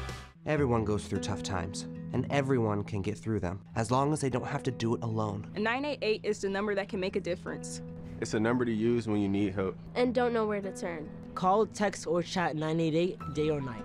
Because you never know when you or someone you know might need it. As the health director in Haywood County and a nurse here in North Carolina, I can tell you that the 988 Suicide and Crisis Lifeline saves lives. No matter your struggle, you are not alone. The 988 Suicide and Crisis Lifeline is free, private, and always available. 988 Lifeline counselors are ready 24/7 to speak with you, help you cope, and get you connected to the support that is right for you. 988, the National Suicide and Crisis Lifeline. Call, text, or chat 988 24/7. This Medical Minute is brought to you by the North Carolina Department of Health and Human Services. Welcome back to the My 48 Halftime Report. Chelsea Groves here, joined by the branding and events manager of the Carolina Classic Fair, Lillian Craven. I'm sure you're excited for the fair coming up here in just a few short weeks on October 3rd. Just tell us about the preparation and what we have coming up. Yeah, we are exactly 3 weeks away from opening day today. We're super excited. We just announced that the QRC Ice Arena is going to be open for ice skating during the fair. We're about to release our grandstand entertainment in the U.S. Army Grandstand, so it's going to be a great fair. Anything new coming up that anybody who wants to attend, some new things? Like I said, we just have ice skating. We're going to have a dirty soda vendor, so that's new food. We're going to be releasing new foods a little bit later as we get them in. And stay tuned for grandstand shows because those will be announced early next week. And how can people participate in the fair as well as attend? Yeah, we have got lots of great ways to look at entries and do all the things and participate in ice skating and the flower show. So it's a lot of great stuff at the fair. Okay, so here's what's coming up next. You have to tell us what is happening over here. So we're bringing a little bit of fair spirit to North Davidson tonight, and Olivia and Maddie are doing our pretzel stacking game with some fresh baked pretzels, and 1st to 10 wins. So let's see, they're pretty neck and neck right now. Oh yeah, all about the focus. Here we go, here we go. They may be smiling, but they're dangerously going fast. Oh. It's definitely harder than it looks. Yeah, you've got to have a good flat head or at least a lot of good balance there. Oh, Okay, I think we have a winner. I think we have the winner. All right, let's send it back to Evan and Mark up in the booth. It's our star athlete of the night. Yes. Did you see that? It was like 10 pretzels on her head. How did she do that? It's got to be the flat head effect, I guess. Hey, she wins the rhino. That's the prize, Evan. The best pretzel stacking at the Carolina Classic Fair begins October 3rd. So some numbers. I want the pretzel stats, by the way. Yeah. 10 pretzels in 30 seconds. The stacks or stats? Either way. Good for her. That was really fun. Here's the numbers from the first half. Obviously, a triple option team's going to run the ball a lot. But the turnover is the story of this half. That's pretty crazy, isn't it? 204 yards rushing, 0 yards passing. Not very often you're going to see something like that in modern football. And then really, again, the team that has the 14 points on the board and the lead, more importantly, has only half the yardage, basically, of what Central Davidson does. North has done a good job, though, capitalizing on a turnover and turning that into a touchdown in the first half. So those are the numbers. Let's show you how we get those numbers, because there's been some interesting plays. Let's start with a 4th down heave for the touchdown. Yeah, and wide open in the back of the end zone. Fordson just calling for that football. Found by C.J. Morgan. Just a great way to start the game if you are North Davidson. And then possibly the play of the first half, if you can believe it. Just an absolute bomb. How about 60 yards in the air and then 68 yards total with the hop? See the highlights for North Davidson. They did their part. Again, when they had to make big plays, they did in the first half. See the rushing touchdown by Maurice Mosley for their second score of the first half as well, but not to be outdone. Back come the Spartans of Central Davidson. Great rushing attack. Dally with some trickeration. He had 100 yards in the first half. Those 204 yards, a lot of them were brought up on this play. An 80-yard march that ended in 6. Ash runs the last play you saw on your screen and rushes this one in for the only score of the night for Central. So that makes it 14-6 at the half. Now we're going to talk with Central Davidson's coaching staff down on the field. Coach, some bright spots in the first half of your team with a late touchdown in the second quarter to get on the board from Jordan Ash. But what's been the message for your team at the break? We just got to fix the mistakes that we made in the first half. We too many missed assignments. Blown coverage, left them wide open in the end zone, and then we just got to clean it up offense and defense, and we'll be all right. Our kids are going to keep fighting. Thanks, Coach. Thank you. Back to the third quarter. Second half action is coming up soon.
Welcome back to the Carolina Classic Fair Friday Night Rivals Game of the Week.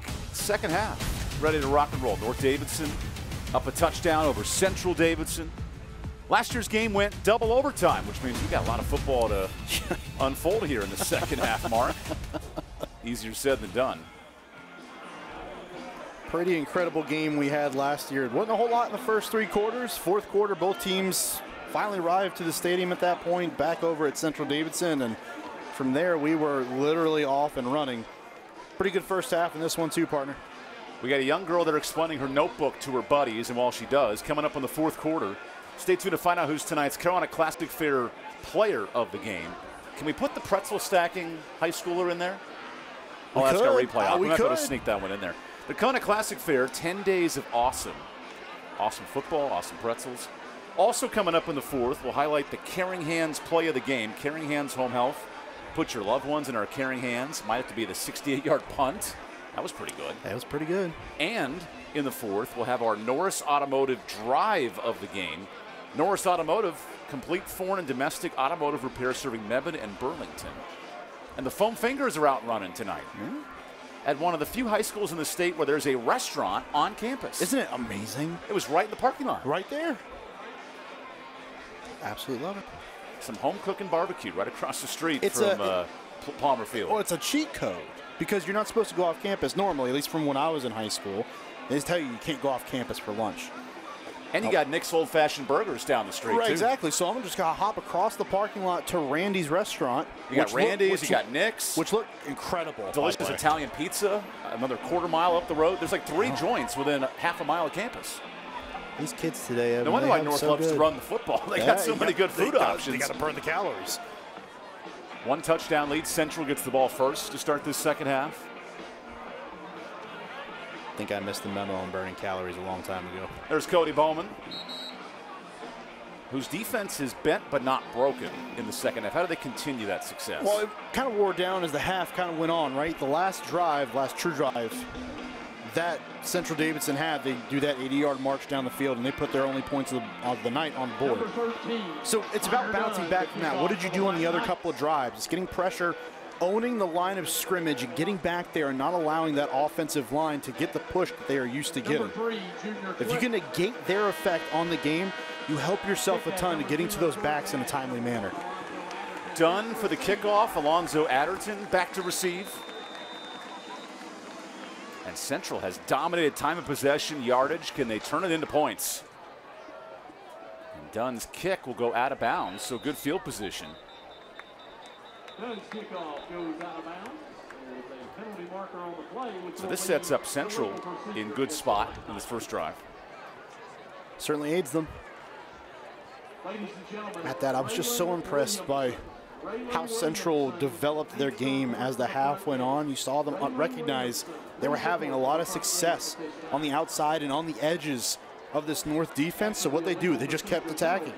And time again, they were able to get those chunk plays without North really having an answer on how to stop them. So here's Central with the rock. Ian Cash, a perfect 0-for-0 passing. Who needs it when you're running the football like this? 200+ yards on the ground in week 4 of the high school season. Ash has been the big ticket. And we're going to move the football to the hash mark.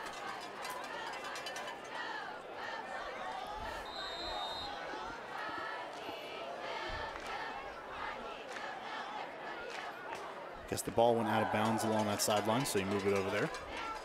Okay, Ian Cash, you've had 20 minutes to discuss the running game. Here's the start of the second half. Back to Daly. He'll get 7 on first down. Same formula. Nice run. Good solid pickup. First down, first play of the second half, and you get a nice chunk of yards. Again, now you set yourself up for second and third, and very manageable. So Daly has 100. Ash has 100. This running game's been persistent. And I love in this offense, there's a D tackle, Cam Bean, right behind the quarterback. He's a wrecking ball leading this wing T. Ash gets it this time. Follows his blockers. Ash is breaking loose. What a start to the second half to the 25. Number 0, Jordan Ash on the carry. 33-yard explosive run. Just getting out on the edge, and you're giving your guys with those abilities and that speed a chance. And again, the contain is not there. You pull these guys around. Look, 3 blockers on 2 guys out on the perimeter. That's numbers, and that's out the gate for Jordan Ash. Another long run for 0 in red and black. 4 players have carried the rock, and Central wants 5 to touch it. Ash has 133. We're barely at halftime. This is thunder and lightning. Reggie Bush, Lendale White pounding the football. The old school days of USC really football. Might be. It really might be, Evan. They've had an outstanding impact so far. Not a single pass attempt tonight. Uh-oh, fumble. Looks like Central's on top of it. The center grabs it, Cody Tussey. He takes a big deep breath getting back up. My apologies, Braden Mahorn grabbing the football, the right guard. Braden's laughing it off. Just the exchange was not clean from center to quarterback. Wow, Braden kicked it to himself. Yeah. Ooh. Think about the costly fumbles for Central on this end of the field. And think about how much harder that is to pick up a ball in this kind of offense. All of these different bodies so close together. Trying to corral a football like that has got to be even more of a challenge than normal. Mark, this is human Jenga with 22 bodies crushed together through wooden planks. Ash sneaks out. Good blocking, and he'll gain 3 on second down. Ash on the carry, brought down by number 7, Hunter Bishop. Actually just 1 yard, in fact. Good pursuit for Adderton on the sweep. It'll bring up 3rd down. Not a single negative play for Central Davidson running the football. Quick hitting style of offense, but so many times they've been trying to get on the perimeter of this defense. It's worked. And knowing that Central's kicking game's not an option, this is 4-down territory. Oh, absolutely. So what do you do if you are North Davidson? You're crashing down to the line of scrimmage right now. And your 2 safeties playing back right now are going to be huge on the perimeter. They've got to come down and make a play. This is smash mouth football in the heart of Davidson County. Here's 3rd and 7. Play action. Whoa. Oh, a pass. The completion. Jordan Ash, we didn't know that was in the playbook. First down, Central. Complete to number 0, Jordan Just the 4th completion of the year. Oh, excuse me. He's forced out of bounds. Oh, but look who's down. There's an official timeout on the field for a shaken. Cash got hit, and he's slow to get up. And here comes Coach McIntosh. There were 2 defenders that were coming around and looked like they came around and made contact with Cash. We'll take the timeout, check on Ian Cash, and come back. Central driving down a touchdown. This will be a media timeout. The shaken up player on the play for Central Davidson, number 5, Ian Cash.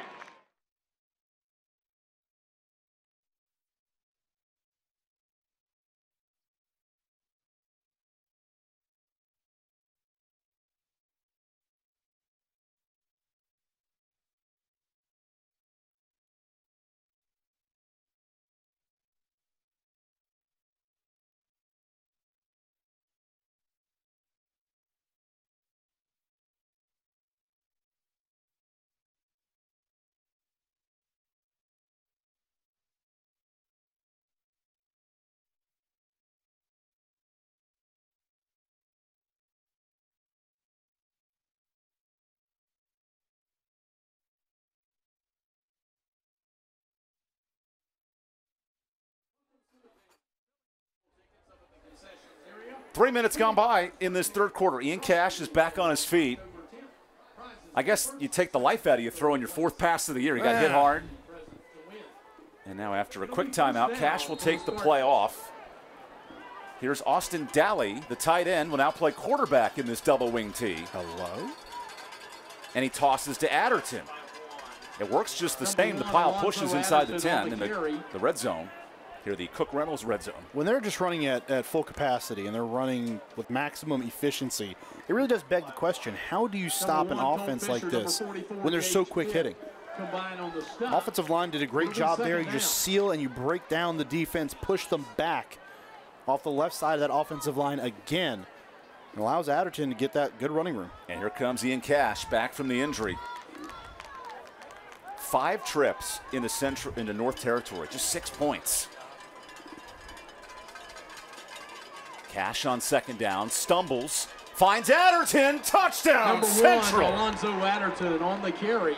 Non-stop running, 260-plus yards. It finally leads to a big 60-yard drive. And somehow we had passing yards on that drive, converting on 3rd down on a critical play in that drive. And that student section has reason to celebrate now. Last 2 drives, 2 touchdowns. This offense has figured out the formula for success. And they're taking it to this North Davidson defense. Run home with a triad touchdown. Now Central goes for 2 after the missed extra point. It's a 2-yard play. Spartans will go for 2. This is right up Central's alley. Defensively, you're crashing down. You just sell out to the middle of that run.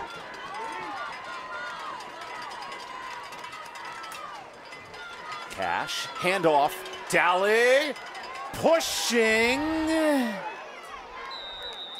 I don't know. No, he's short. Huge stop from North's defense. But Central thinks they're in. Conversion, no good. There's no challenges in high school football. We'll take a look. 42, Lance Lauder. Number 4, touchdown first. Adderton able to go inside again. The good pushing along the offensive line. They create a seal in an alley and get it straight up the gut. And Daly with the big frame cannot get in. That's still a 2-point game here in Welcome.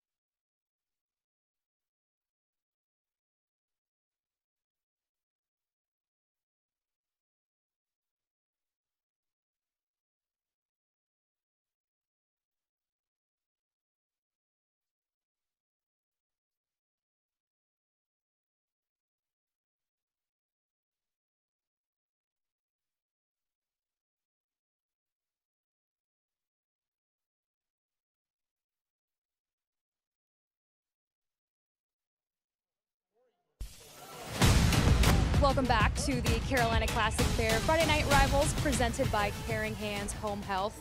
Guys, Central Davidson trailed at the half in this one, now within one coming off a touchdown, but head coach Jonathan McIntosh's team certainly not panicking. He said this week to us in the call that he said he was proud of the resilience at Eastern Alamance last week, trailing 32-18 going into the fourth quarter, coming up short just by one. And he says that the collective effort in finding ways to win close games continues to be at the forefront. Guys. Another second half comeback here for Central, and that drive impressive, 65 yards on the ground. And a pass, but keep in mind, a pass, oh no. Another kick out of bounds, both teams giving up good field position. That's Trogdon booting it out of bounds. Had two really nice special teams plays. The 68-yard punt in the first quarter and then the long return that helped set up Central for a potential point opportunity at the end of the first half. But outside of that, special teams have not been very special here this evening. It'll be 1st and 10 for the Black Knights. So North, who's only had the ball for 25 plays, watching Central pound the football, finally gets to work with it here. My question is, how do you respond? A lot of time off the field with these long drives of Central Davidson. That one not nearly as long as what we saw at the end of the first half. Just 9 minutes of first half possession. But you might be cold. How do you respond? How do you get warmed back up and into the game? C.J. Morgan elects to keep. Click pursuit. Big hit. Number 6, at the 37. Laying the wood from the safety position, Alan Hedrick. You can see there's some indecision within C.J. Morgan's head right now because he's thinking, okay, where do I cut it upfield? And for him, it's got to be right here. I mean, you're putting your foot in the turf and getting upfield and just getting some yards. Instead of trying to get that big play, just get yards and give yourself a real good chance to open up the playbook on second down. The referees are evaluating Hedrick for a possible concussion. They're asking him to come out for a play. So Allen will come out. And Austin Daly will enter. Was an official timeout there. This is where the two-way strength, since the offense has played so much, the defense well rested for Central. Well, 100%. Now the only part of that is how many of the guys offensively will be on this unit. You'd think that a lot of them are going to get some good rest. However, at safety spot towards the top of your screen, you see Daly up there patrolling the back end already. 2nd and 8 off the short run. Quick toss. Finds Fargnoli, and only a yard or two. Nice pursuit in the secondary. Yeah, it was. Pass was a little off schedule for Morgan out to the outside. Fargnoli has to find a way to get some yards in open space with defenders bearing down on him. Give him some credit, made enough moves to get some separation and get some yards. That's Braden Mayhorn down after the tackle. They check on his leg. A good discussion with John McIntosh this week. His teams in the past, he noted, had fallen behind in half and not been able to make comebacks. Last 3 weeks, late comeback wins, or at least losing by one, and they've showed resilient here in 25. But a big part of that, I think, is what the defense is able to do and get stops, because it doesn't take much to understand. This is an offense not built to come back, especially when you go into second half situations in football games. They're just not an offense that is built to come back from those sorts of deficits. So you have to give it up for your defense, but when their offense has been out there in those crunch moments when they've had to make a play, they've done exactly that. After the injury timeout, 3rd and 7 for North, who's gone 3 straight drives without a score. Morgan against a 4-man rush. Slings it deep. That's tipped. Kason Curry, the safety, almost had a pick. Got to wonder about maybe getting a little bit of air underneath that football and see if you can have your guy run underneath it. Number 13. Wilkie was there. He had his guy beat. If you get a little more air underneath that football, Wilkie might be off and running. You got to get a rainbow down the field. Doesn't necessarily have to be a missile on a straight line rope. As long as there's Skittles at the end of that rainbow, you're doing things right. You're going to conjure Marshawn Lynch. Be careful. Now 6 of 16 passing for Morgan. Slow start here in this Davidson rivalry. And here's the man of the hour, Mr. Dunn. Connor, look how far back the return team is. and this punt dies inside the 15. A coffin corner. I was thinking, we got coffin corners in high school now? And we do with Connor Dunn. Good night. Who could be a third-generation college kicker/punter in a few years. Connor is he's a senior, in fact, this year. You see it right there. Certainly, scouts will look at every single position, and punter is included in that. And Mr. Dunn, have yourself a night. Dunn's older brother, Chris, the Lou Garza Award winner of 2022. It's pretty incredible. Could be the third Dunn in the family to kick in college. Maybe the second to get my brother kicked award in college at USC. Okay. I didn't translate to me, but thankfully for the Dunn family, it's I'll let you know right now, I cannot kick a football to save my life. Well, that's why it's 14-12 here in the third quarter. 2 missed extra point attempts. Cash flips to his tailback. Nice run for 5 yards on first down. And all of a sudden, this offensive line, Mark, how have they moved the chains so well? Moving the football on the ground. It sounds so simple, but when the defense knows every single week that that's what you're doing, it becomes more difficult. You have to find different wrinkles. Tonight, it's been the edge rushing, those off-tackle runs, getting behind your guys, getting those yards, getting upfield, and turning in those 3 or 4 yard runs. They become 5, 6, 7, and 8 as Central the game goes is on. Following the leadership of Lindsey Moats, former JV offensive lineman, right tackle, and Coach McIntosh said he's the heartbeat of this offense. We're running the ball right all night. This time they go left with Moats pulling. Daly follows Moats, and he drags for a first down, gain of 6. But even when they've run to the left, to your point, Evan, he's pulling around to that side. And that's what you want. You want your best linemen getting out in front and running and getting on to the next level and getting those backers picked up. We have an injury timeout.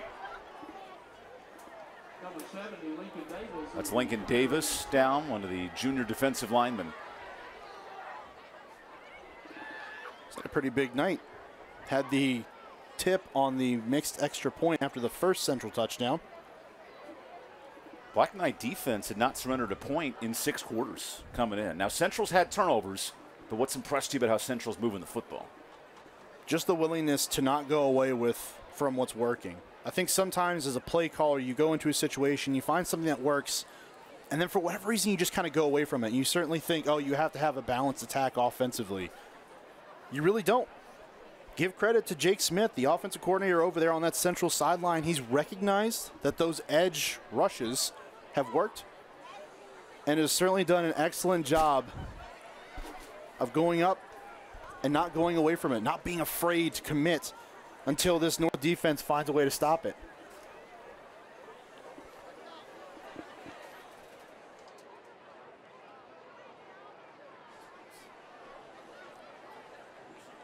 So a chance to keep an eye on the defensive tackle, Lincoln Davis. This is North Davidson's best start since the '96 state title team. Yeah. But, Mark, their defense is tested here in this third quarter. They're tested and seem to be wearing down just a little bit. And this is where the offense now needs to pick up part of that slack. They need to get back into their zone. And that's running the football, working off of that, and taking some shots down the field when the defense sucks up to stop the run. Back in the hands of this creative double wing T offense. How about 8 yards a carry for this ground and pound attack? Back in Ian Cash's hands. Here comes a blitz.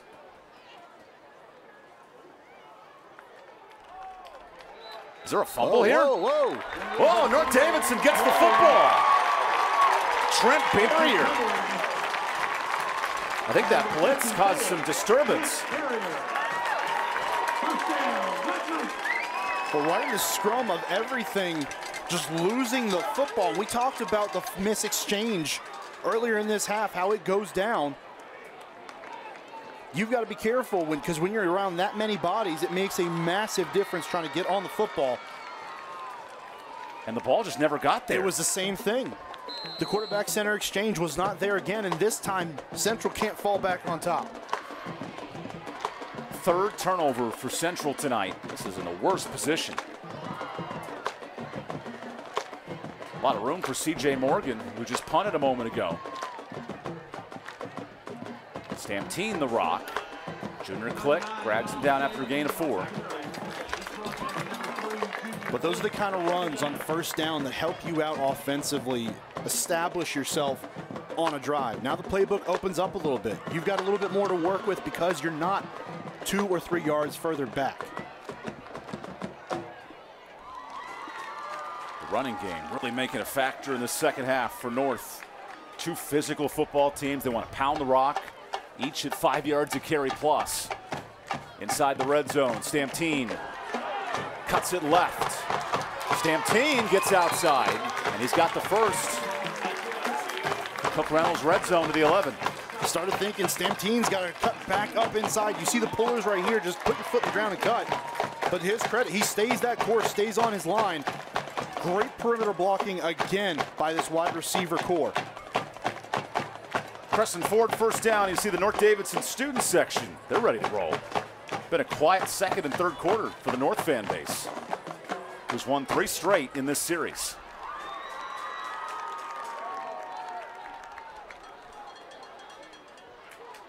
Morgan sends Fargnoli in motion.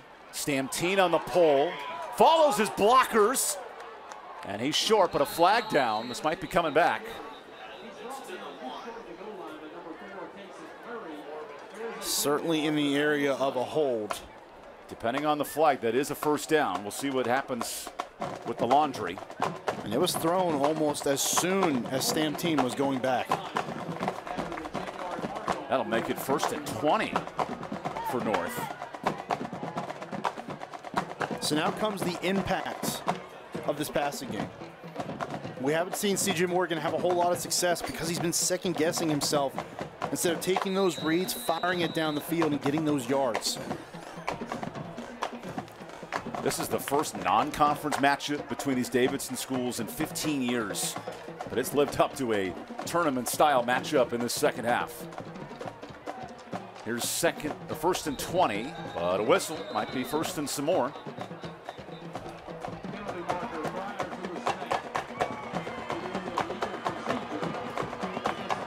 Third penalty for North on this drive. And they're letting it compound right now. Certainly not what you want to be doing, of course. But when you're so close to the end zone, now you're backing up and you're looking at a first down and 25. And to pick up a first down is at the doorstep of the goal line. You get the turnover, your defense does its job. You cannot have self-inflicted wounds that push you back further and further.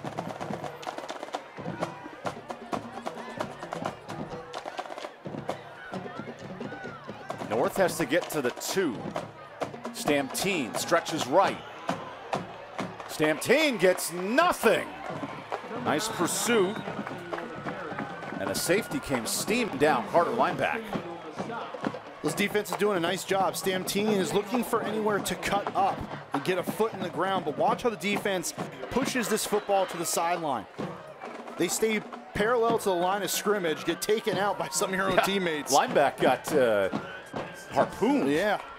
Got his feet taken out from under him, but him and his defenders do a good job stretching the play out, getting it to the sideline, not allowing Stamptine to put his cleat in the ground and cut up field. Did you have second and 26 on your bingo card? Late in the third quarter. Here's a blitz. Plenty of time. And a completion. Fargnoli gets half the yardage back. Third and long coming up. Like the play call, just get some of those yards back. It doesn't have to be all at once because basically at that point, you're firing into the end zone. Fargnoli in the slot, little out route that time, well executed, and a good play call. Third catch for A.J. Fargnoli. North only has to get to the 2. They don't have to score here. Fresh off a turnover. End zone shot, incomplete. Wanted Grayson Rush, the tight end. Decisions here on fourth down. And Dunn's got a perfect leg. They're going to send that kicking unit out. Couldn't ask for a better throw if you're Morgan. No, they put it right on him. Put it right on him. Rush just cannot come down with that football. Maybe a smidge high, but a very catchable ball. Grayson Rush has to help his quarterback out and make that catch. 32-yard attempt for Connor Dunn to extend this 2-point lead. Good operation. Perfect kick. And a 5-point lead. A 6-play drive, but it's effective enough to extend the lead. Of course, you want to get a touchdown there. Your defense gets the ball turned over in enemy territory. You want to get 6 there, but those mistakes, you don't let them completely defeat you. You get the yards back and put yourself at least in position to get 3 on that drive. Fans, get out your 50-50 tickets. Cheerleaders got it going tonight. Foam fingers, skirted shirts. That was a sneaky big drive for North, just to even get any points on the board, because the way this game had gone, they give up the 2 straight or 12 straight points in this football game. I feel like it was starting to get away from them. They get the turnover and they get some more points on the board. It's not 6 or even 7, but they're able to get enough, give themselves some momentum back. Davie County 20, Oak Grove 20. Connor Dunn to kick off. Connor Dunn, the star at special teams tonight. Comes in for the kickoff. Jordan Nash and Alonzo Adderton deep to receive. He did boot his last one out of bounds, though.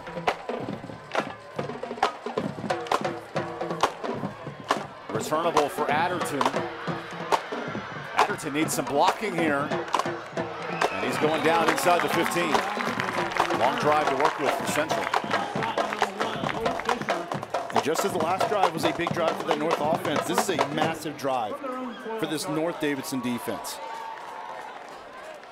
You get the turnover, you come back on the field. Now can you limit this offense like you did for the early parts of this football game? Getting penetration and changing the line of scrimmage.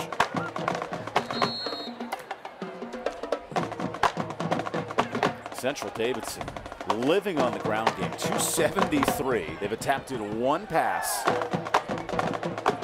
And now work for a second scoring drive in the second half on the arm of Ian Cash. Cash goes to Austin Daly. And Daly knifes forward for 5 more yards. How important is the first down run in a double wing T offense? Oh, it's so huge, because if you can limit that play, it backs them up and it limits their ability on 2nd and 3rd down if they can't get yards there. The further back you put them, the more you limit this offense, the better off you are. If you have this offense looking at a 3rd and 8, 3rd and 7, even a 3rd and 6, you're doing yourself wonders defensively. Central Davidson, 8 yards a carry on first down. They're setting the tone early in drives. And this running game on 2nd and 5. Here's Adderton. Nice hole out past the 25. Another first down. Evan, I'm telling you, the way that they have utilized those blockers out on the perimeter tonight, once they found that weakness along this Black Knights defense, they have exploited it time and time again. Stay tuned later in the game for our school bus stop of the game. The law in every state requires drivers to always stop for a school bus when the stop arm is out and the red lights are flashing. That goes without saying. North Davidson's defense, though, struggling to stop this ground and pound attack. Where did the penetration go? Those first couple of drives, it is such a great job of getting through the line of scrimmage. Inside of 2 minutes in the 3rd. There's a stop on first down, no gain. A rare 0 or negative play. Just knifing through. And sometimes that's what it takes. You've got to be quicker to the ball than what this offense is. It's a tall task, but if you can get between those offensive linemen and get back there, you get your hands on the ball carrier pretty quickly because of how close they are to the line of scrimmage. A lot asked of Ian Cash this summer. He stepped up. He's grown up with Austin Daly hurt last year with a hamstring injury. Emerges as the quarterback. And he orchestrates a complicated double wing T offense. Things you just don't see anymore in 2025. Daly gets the rock, follows Cash. Gets 4 yards back to the 30. Number 42, Lance Lauer. A little bit of chippiness. Rivalry game heating up a little bit. Adderton and Gonzalez have been hitting each other this whole game. Somebody was due for a fight. Gotta remember, these schools so close. These kids grew up together. They know each other. Like so many of the great rivalries across the state, this is one where proximity matters. Now 3rd and long. This offense, again, does not want to be in this position. Watch those edges. If you are the Black Knights defense, you've got to seal them off. There's 3rd and 6. Daly, he's going to throw it. Daly deep. And clean coverage. Cole Fisher there to stop it. I mean, you're really hoping that they fall for it. Thing is, they don't. Cole Fisher, excellent defensive awareness, staying back. There's a lot of contact there. There sure was. I don't think it was enough to draw the flag, though, Evan. Not sure if Jordan Ash drew the penalty, right? There's a way to do it. Coming back to the football, if you play through that defensive back, you've got a chance to draw that flag. Cole Fisher wasn't fooled, though. This is Ian Cash to punt. A good-looking kick. And a flag, and a live football. And for the moment, Central has it. I'm not sure if Fisher had a chance to catch it. There is a penalty marker on the play, though.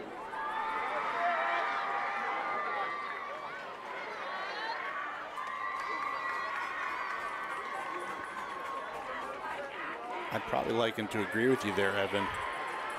But conversation taking place. Carlos Torian cleaning things up. Flag was thrown right where that punt would have been caught.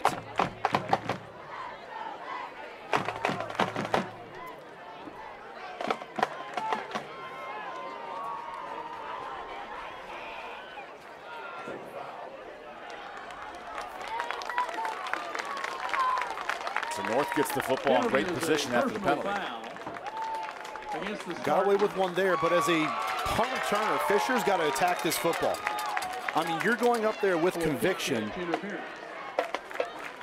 but a very easy call for this officiating crew. Casey Curry was a step or two early that time. So now the ball goes to the 50. Another special teams mistake for Jonathan McIntosh's club, who lost this game last year in overtime on special teams. And what a golden opportunity here. If you are North Davidson, ball right at midfield, opportunity to put this one even further away. Don't mind the whistle. The play starts in the gain of 1. That'll send us to the 4th quarter here in Welcome, North Carolina. When we come back, a battle for Davidson County, North versus Central. 1-score game. And on our Carolina Classic Fair Friday Night Rivals game of the week. We got the 4th quarter next.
A busy day of college football here on ABC. Wisconsin, Alabama.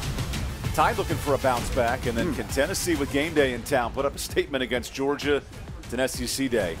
All Saturday on ABC. And, of course, Monday Night Football right around the corner. Baker Mayfield. Nice fourth quarter comeback against the Falcons. He'll welcome C.J. Stroud to Texas. Here's a deflected pass to start this fourth quarter for C.J. Morgan. Morgan's pass intended for so North Davidson, they get the field goal on the turnover, but how does North find rhythm offensively? Where's the running game been? That's what we kind of knew going into this game is how do they play offense? How do they won the first weeks of the season? It's been running the football. And when you've had a guy averaging over 8 yards a carry, you want to get him the rock. But Stampede just has not had the success here tonight that we kind of assumed that he would. There's second and 9. A little bit of pressure on third down. Morgan running and chucks it out of play. A fourth down stop. Morgan's pass falls incomplete. So that sideline's calling for an intentional grounding. But I'm wondering, he's outside the pocket. Ball goes past the line of scrimmage. And it's a fourth down stop regardless. Oh, correct. Number 13, you see Coach McIntosh there pleading his case. Number 1, the former West Forsyth backup quarterback in his day said, that's not how we did it at West. No. He was a freshman when Coach McGee at Reagan was a senior at West High School. Had something to say about that picture we put up of Josh last week on our broadcast. Everybody enjoys some flashback Fridays. Another good punt from Dunn that just keeps rolling.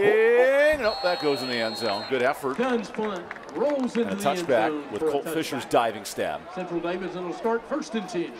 Right there. Almost a sensational stop, throwing it back from the end zone. Nevertheless, this offensive Central comes back out on the field. After the first drive in what's felt like a while, Evan, that the North defense was able to stand them up and get a stop. Central, 3 turnovers. A lot of inflicted wounds, yet hanging around down 5. It's the last time we saw them even remotely close to being this deep in their end of the field. They were able to break off a large run. It's been more steady since that long run, but they have been able to move the ball when they've executed. Fresh drive for Ian Cash. He goes to Carter.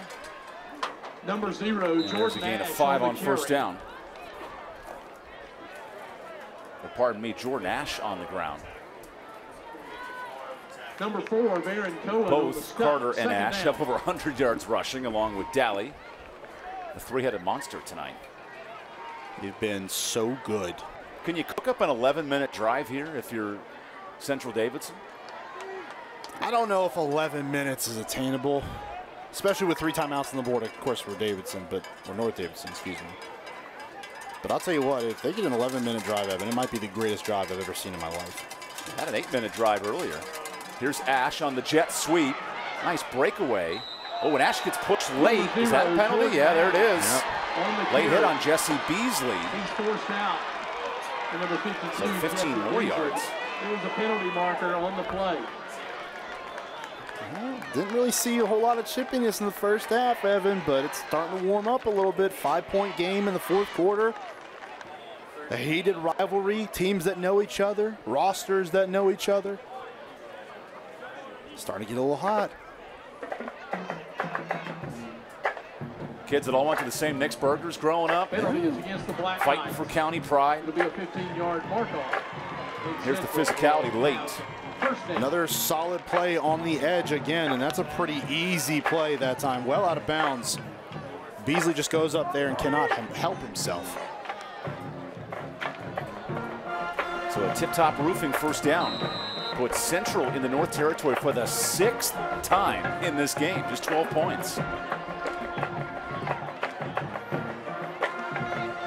Here's Daly. And again, that pile just keeps churning and pushing. Another 4 yards. I'm just really so impressed by the patience of Daly and the offsetting style he has to a guy like Jordan Ash. Just kind of hops and hops around, almost looking like a Le'Veon Bell type. Just sits there, almost standing up straight, just waits for those blocks to go, just follows patiently behind them, picks up those chunks of yards. Dalley's now 100 plus, 312 on the ground. I think part of the challenge as a football player is understanding what kind of player you are. And once you find that, that's when you can really start to excel. It certainly seems like Dalley's one of those guys who knows exactly who he is as a football player. Sets up 2nd and 7. Non-stop ground and pound. Here's Ash on the reverse. And Ash is just short of the sticks, gain of 6. This is the formula, how Air Force under Jeff Monken went to Kansas State. Army running the football, second half, all game long, 78 rushing attempts, and they upset Kansas State. Yeah, I mean, get on the road, get paid over $1 million to be there and pull off the upset in Manhattan. But that's what it is. These runs wear down on a defense so that when the fourth quarter comes around, it gets harder and harder to get penetration because your defensive front is worn. Your linebackers can't keep scraping over the top to make those plays. Army's quarterback, Brett Smith, 46 rushes in that game. He closed out the 4th down run to win it. This is the style of football that makes Central dangerous here in the 4A of North Carolina. They go back to Dalley, and he just keeps churning. Gets 4 more yards on 3rd down, and this is what's going to allow Central to burn a ton of clock. I think one of the more underrated aspects of this offense, it's all about details when you come down to something like this. And you see how low Ian Cash gets when he goes to snap that football. You can hardly see him defensively. Look where he's at. Almost level with your lineman. That's low. And that allows him to give that illusion that you don't know where he is before you're getting hit in the mouth. The limbo bar at the luau cookout isn't even that low. Ian Cash is navigating this offense in the 4th quarter. Blitz coming. Dalley just goes away from the blitz. Stiff arms one. Powers to the 26. And he's right at the sticks, gaining 9 plus. He's not, give him the first. He's not fast. He's not fast, but he's physical and he's patient.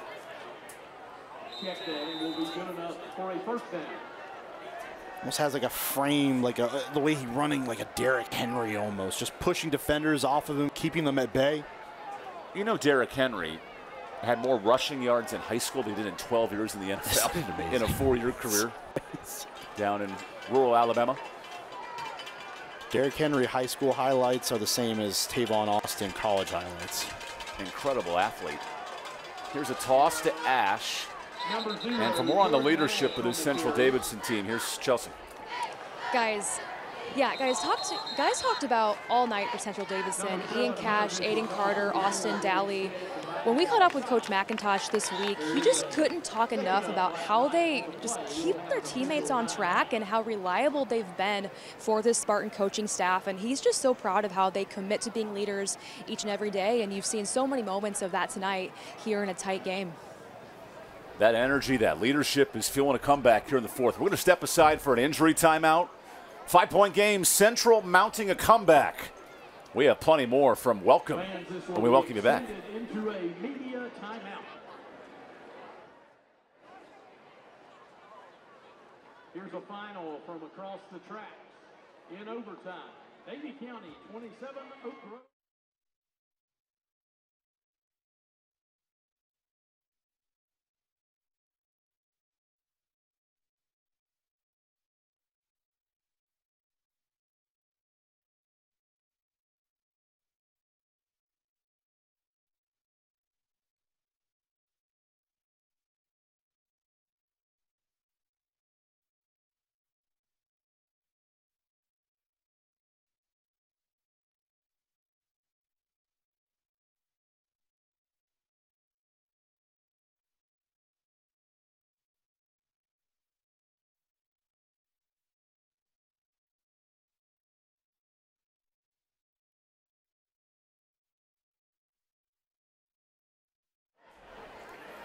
One of the busiest hills in Davidson County.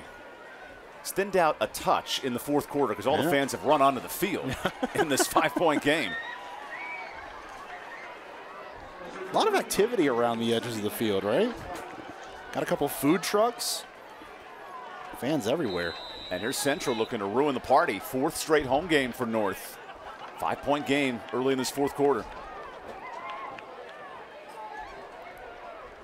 Ian Cash works to An outside sweep, Jordan Ash. Ash to the sideline, touchdown, Central Davidson. Ground and pound all night, and the sweep toss. This is powerful football as Central jumps in front. John McIntosh said it's a numbers game. You're trying to outnumber the other team at the point of attack. That time it's along the right side. Can't get along the way. That defense doesn't get outside to contain. Ash breaks, and he is never even touched along that touchdown scamper. 190 yards for Ash. That's a big 25-yard touchdown, the Norris Automotive touchdown. Here's a two-point play for Cash. Ash again. He gets the outside. 3-point lead. We'll take their final timeout. Look at Ash coming to life in the fourth quarter. Look at the lead blockers out in front. Ash has it easy getting along the edge. Brett Milligan throws a block, and the Spartans are up.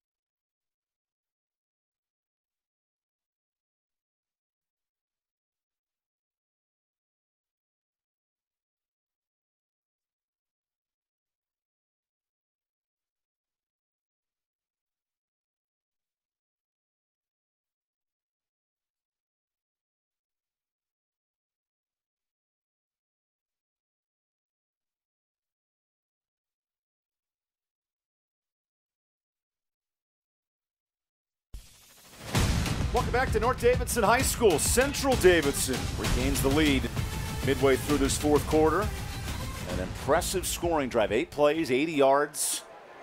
What a turn of events here in the second half. Just the heart of a team that wants it bad. After last year's debacle in double overtime, Central Davidson has come to play here in the second half. What an answer. Tyler Trogdon getting ready to boot this away. A lot of football left here in the heart of Davidson County.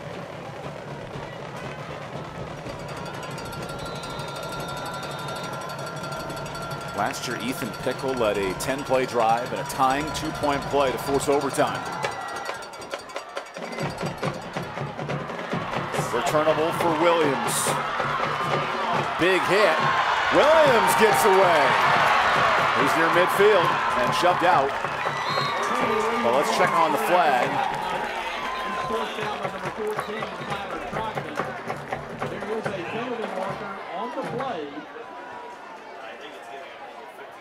This might be coming back. Yeah, and there was an injured player down for Central. It looked like there was a second flag thrown as well.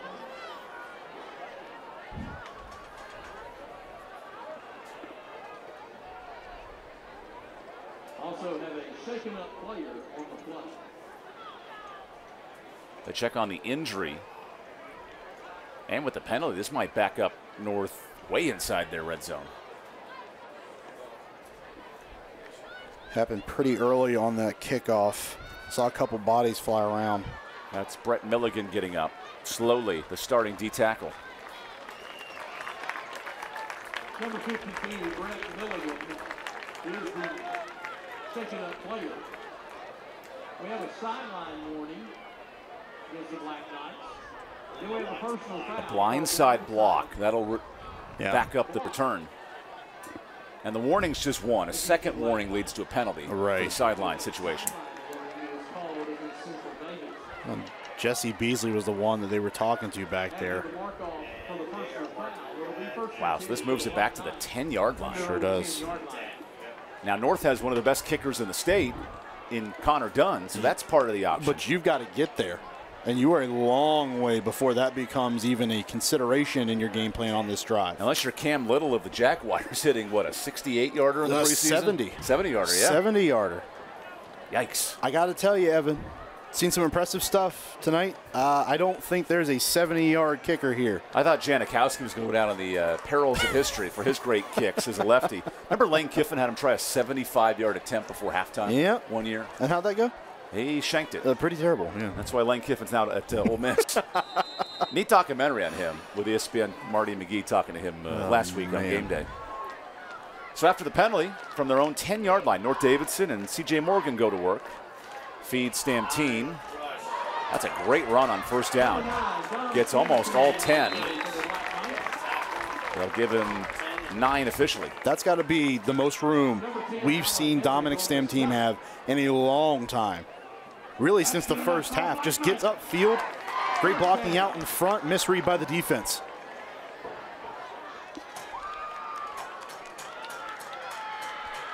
A little bit of life. You get that first play down, you pick up a first down, gives you something to build on this drive. The clock should be running right now, which is odd. Now it starts to go. And here's a whistle, so that'll stop the clock. A false start, in fact. They had the feel of some home scoreboard cooking there for just a second, so I think it all kind of evens out. Maybe. Maybe. I'll be honest with you, Evan, I didn't even see the flag personally. I kind of thought they stopped the game to correct the clock, but I stand corrected. The Spartan students are ready to go in the white uniforms tonight. I love the color outs, the theme nights. Is this the second or third week in a row we've been here for an American night? 3 weeks in a row, man. Somewhere? This place, they know what we're doing here in Winston-Salem area. Back to Stamtine. He gets the penalty yardage back and then some. Gain of 7. Good hard run. Feels the contact from the backside, but just continues to drive those legs. Cam Beam gets to him, but cannot bring down the 5'7" running back. So now there's a whistle.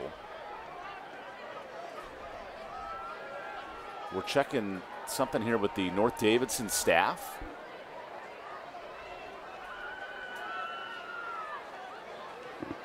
Cody Bowman having a discussion with our lead referee, Carlos Torian.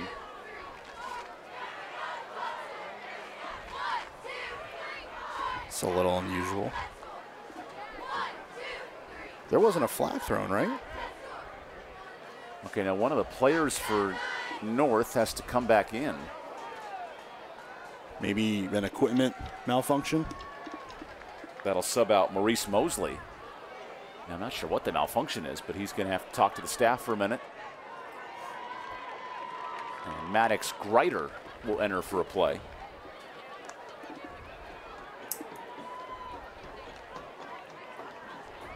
Okay. Log that in the book of things I didn't expect to see tonight. 2nd and 8 after the penalty.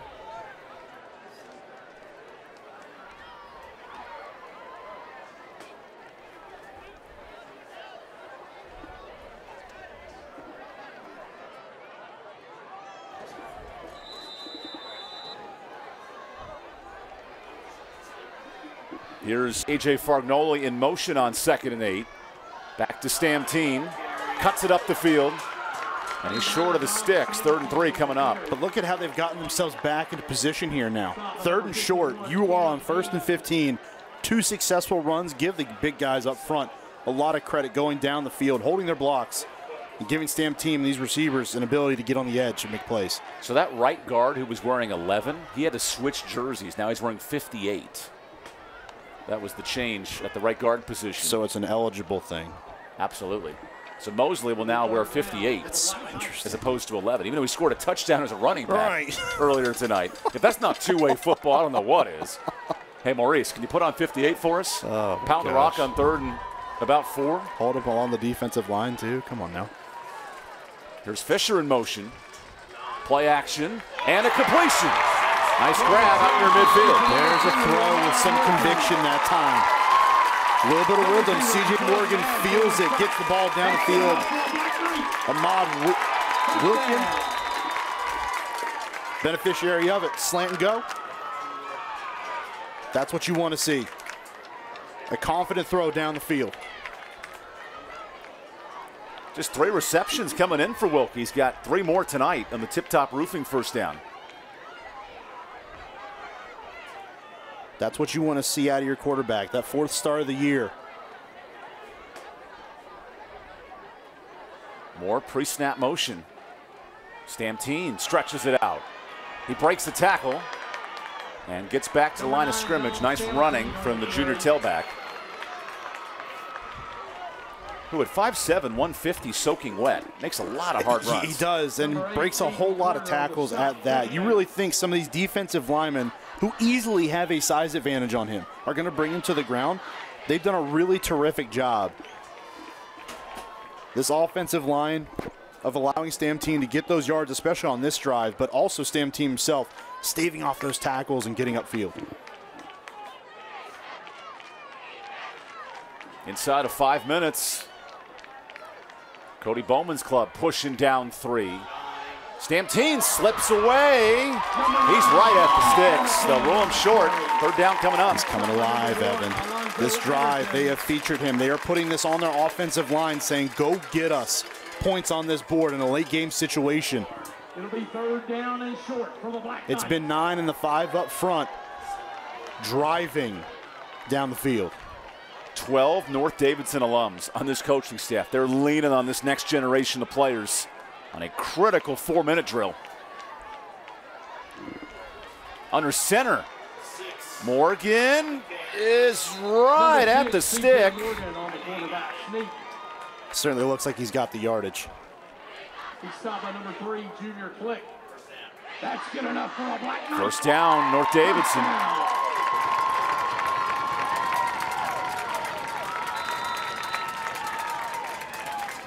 Even the chain gain's a little slow to get moving. They weren't sure if it was a 1st down. Come on, Mr. Overalls, let's get going. There you go. Boy, that clock ticking down right now, and now it's working a little more in the favor of North Davidson. 3 timeouts and a lot of time left. Now Fisher in motion. Stamptine on the counter. He's patient enough to get 5 yards before Cam Bean tackles him. Really nice pursuit that time by Beam. Just broke down, gets into the backfield immediately, and just stays with the play. Stamptine goes around the outside, but Beam just follows him the whole way to the left side of the field and makes that play. Remember, Cam Bean is the D tackle, he's the fullback, and he's the captain of the tennis team. This guy does everything at Central Davidson. There's your multi-sport athlete yet again. He's no Alcaraz or center, but he's got some skills. They've won the last 8 Grand Slams, the 2 of them. I promise you that they're all better at tennis than I am. Here's 2nd and 5. A sweep to Fisher. Cuts it back in. Oh, and he's spun down. Good pursuit. Mason Sharp on the stop. No gain. He got whipped around almost like the propeller on a helicopter. Just in the middle of that defense. Nowhere to go. Looked like he had something initially to cut back, but really give a lot of credit. Central Davidson tightening down. Mason Sharp making a play. Now with this clock, this is do or die. You're out of field goal range if you're North here. No man's land. Where do you put the football? 3rd and 4. Morgan throws it. Tipped. Incomplete. Nice coverage. One-on-one with Ash in the secondary. Then this time they were ready for it. There's 3 defenders all around Wilkie that time. They recognized last time it's the play action, the pull, and you're going on that slant, sitting right over it. That is blanket coverage, and that's a dangerous throw. Look how close Alan Hedrick was to that pick, yes, too. You don't want to burn this timeout either if you're North. Got to draw a perfect play. I got to be honest with you, Evan. That time, I'm running the football. Oh, and North's got to use the timeout. Cody Bowman talking over this 4th down. While we have a moment, let's discuss tonight's Norris Automotive drive of the game. Norris Automotive, family owned and operated in Mebane since 1963. In Central Davidson, they've taken the distance. Well, imagine it's the last drive that they have. They go ahead with this one. Just a heavy dose of 0 and 11. That's Daly, and that's Ash along the outside as they have done all night long, exposing the perimeter. And it's Ash delivering that blow along the edge untouched. As this line blocks, they get down the field, and they deliver a perfect opportunity. And the 2-point play, which makes it a 3-point difference. Massive. That's huge late for Ash, the man who just broke up the 3rd down pass. Okay, now with 2 timeouts, the game gets real tight if you miss this if you're North. It gets real tight. But at 2:07, you're thinking, okay, we take the timeout, we discuss it, we go over everything, make sure where we need to be. But you're right, if you don't convert this here, effectively, first down ends the game the other way for Central.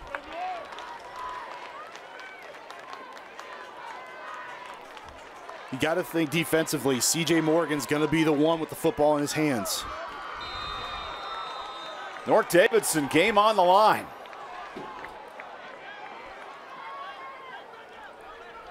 Fourth and 4. Morgan fires. Incomplete. 1 at Fargnoli. 4th down stop. Number 1, Cole Fisher. For number 3, A.J. Fargnoli. Tough pass to the outside. You're trying to get that out route. Fargnoli's there. And that is going to be our school bus stop of the game. What a job by this defensive Central. They give up the 2 touchdowns in the first half, and since then they have been airtight, locked down. You force a young quarterback to make a tough throw to the outside. That's exactly what you want to do defensively. Great play call and great execution.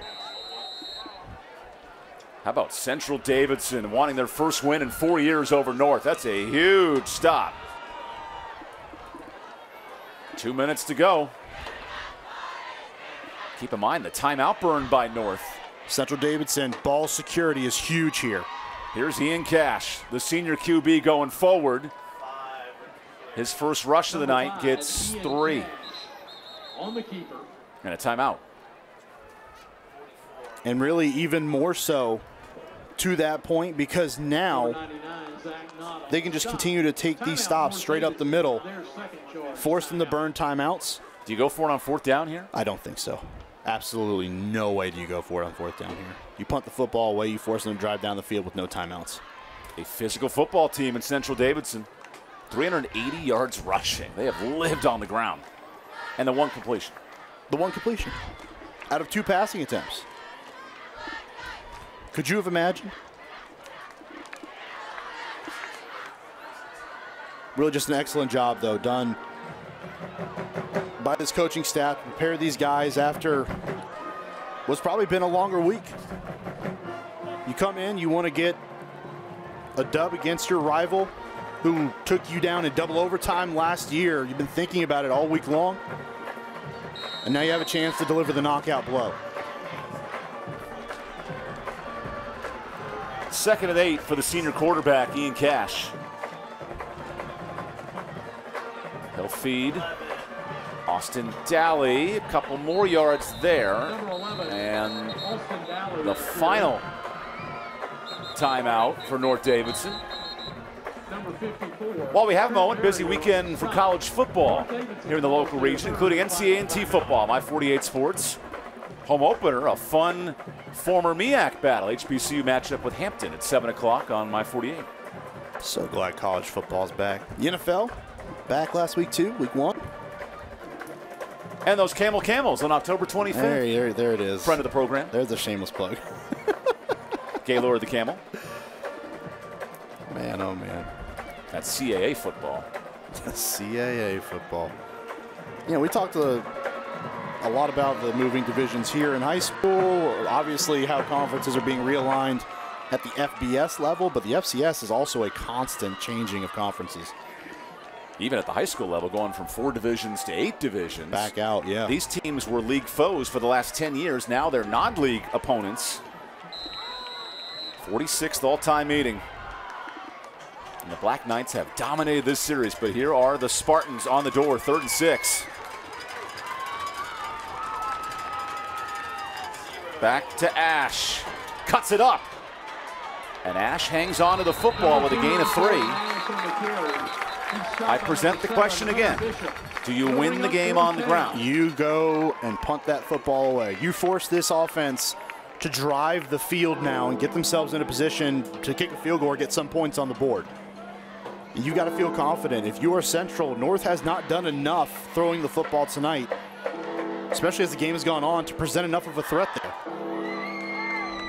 Central will work every second of the play clock. There's 15 there. 4 drives, 3 scores in the second half for the Spartans.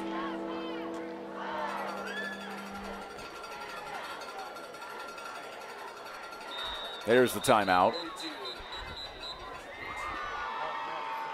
Outside of picking up the first down, that's probably about as good as you can draw it up if you are Central. You burn the 2 remaining timeouts that North has. You run that clock down as much as possible. I'm going to put the football away. Somewhere between 30 to 35 seconds left for this offense to drive.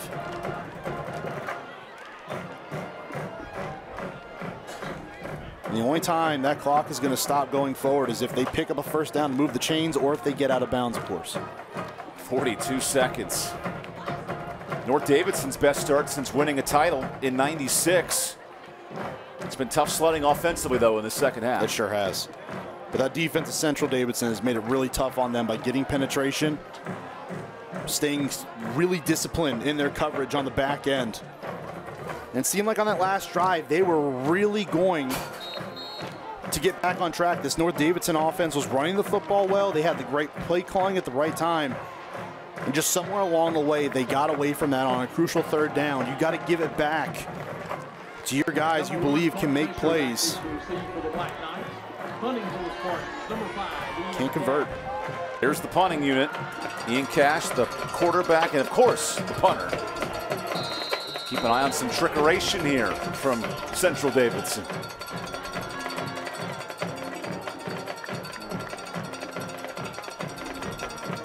Cash sends it away. Good boot.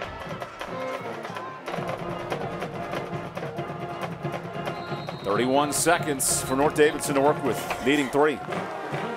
It's a tough call to make there. Shorter punt. You got to think, if you're Colt Fisher, you want to go up and receive that football, get a fair catch, and save yourself some time. But there's a lot of traffic around him, so he probably makes the right play there, staying out of harm's way and not giving up the ball and effectively the game. First chance for a game-winning drive in C.J. Morgan's young career. Watch Ethan Pickle all last year orchestrate a comeback against Central. And Morgan just 9 of 23 passing. No time like the present to get going.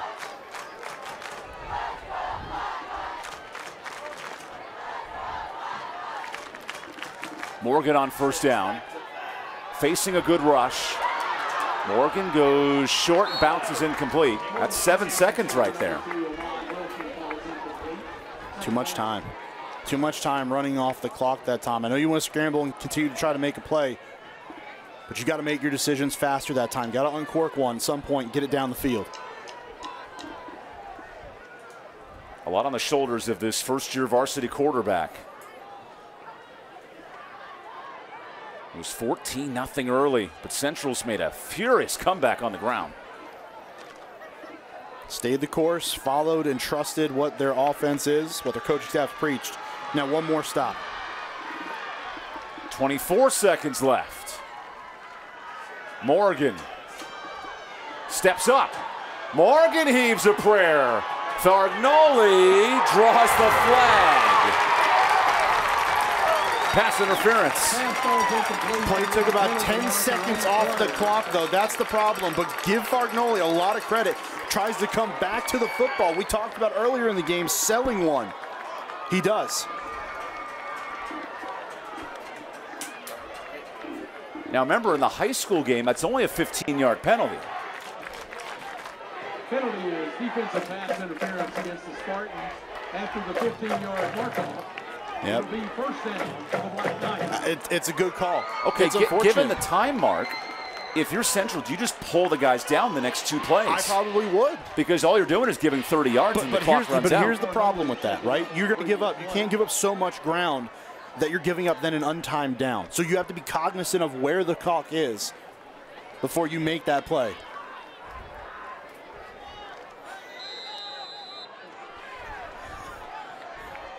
Final 15 seconds here in Welcome, North Carolina. Morgan sends Fisher in motion. Here's Fisher. He heaves a pick. Ash again. And Ash is going the other way. That'll do it. Central Davidson walks it off with an interception.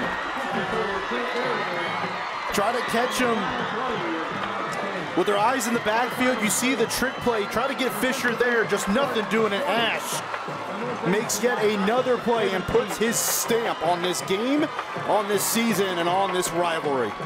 The 46th meeting in the Davidson County rivalry, even better. A one-score game and Central's first win in 4 years.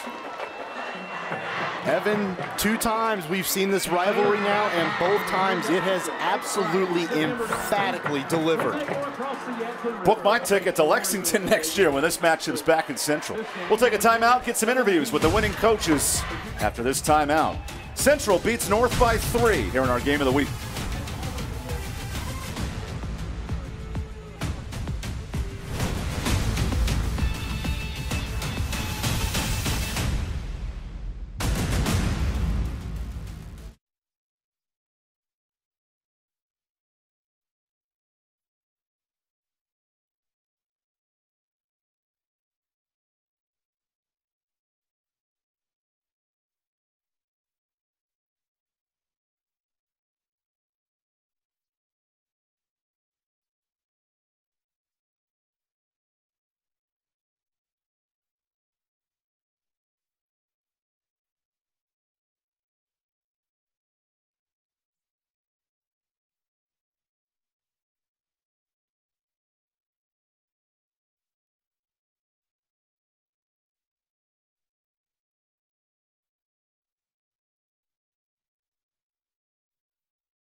We are back with the trophy winners of the Friday Night Rivals game this week. And Coach, there is nothing sweeter than having a rivalry game won on the away field. Coach, can you just talk about the resilience of your team? Because you talked about winning close games, those details, and coming out on top has been huge.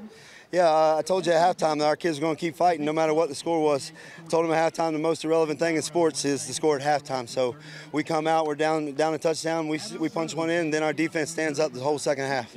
And with a win like this, what can a game do for the trajectory of the season with knowing that you can come out on top in close games? I mean, it's a big boost for our confidence, but end of the day, it's a win. And now we got to start the second season, which is our conference season, and we want to just be 1-0 at the end of every week. How proud are you of the guys? Man, I'm so happy right now. These guys, they played their tail off.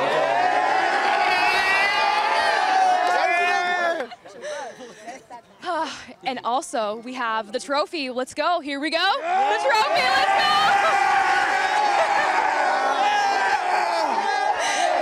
Back to the booth. Thanks for the time. Back to Evan and Mark. That's a fun ceremony right there on the field. Central Davidson off and running. How about our player and play of the game tonight, Mark? Yeah. The play is ready because this play was part of a huge touchdown drive for Central. It sure was. And really, you can't go anywhere else other than this one. Just Jordan Ash around that right side. Pile driving offensive lineman, getting into the groove of it, driving down the field. And Jordan Ash really just enjoys a nice stroll into the end zone, not even touching it, wasn't even close. And that is easily our Caring Hands play of the game. And then our player of the game, there were so many to choose from in terms of running the football, but tonight, Ash gets the toe. Yep, it really could have been Dahlier Ash in this one, but given the couple touchdowns that Ash had, and of course the game-sealing interception as well, just so dynamic, the two of them. And this offense, even though it's older than all of us combined potentially in this booth, a lot of fun to watch with what they can do offensively. I'm very interested to see how both these teams respond tonight, one coming off the win and a heartbreaking loss on the northern side. 46th all-time meeting, another tight matchup, 3-point win for Central. Take a moment to thank all of our sponsors, Capital Metals in High Point, Cook Reynolds for those end zone views, Mountain Fried Chicken for a little crew meal, and Patriot Pretzel, that student at North. I think she had, what, 12 pretzels tonight? It was close. At least. And finally, to all the high schools and their administrators for their support of our Carolina Classic Fair Friday Night Rivals broadcast, with the fair starting in just over 3 weeks. Next week, we get a different taste of North Carolina. The Winston-Salem Phoenix and the Bishop McGuinness Villains. Great mascot names. Yeah, for real. In Kernersville, right here on My 48 Sports. But so far, 4 weeks in, we've had a couple of thrillers, including tonight here in Welcome, North Carolina. For Drew DiMarcantonio, who's back in business with us tonight, Lori Bates producing away, all of our great crew. I want to thank you for joining us. This was a fun night for high school football. Chelsea Groves on the sideline, Mark Colvert dropping some keywords at key times, and Evan Budrovich here in Welcome. Appreciate you joining us. 3-point win and a fun matchup on our Friday Night Rivals game of the week. There was never plan B, just a path I'm taking, breaking on through on the road I'm making. I knew one day I'd get my shot, so here I am to give it all I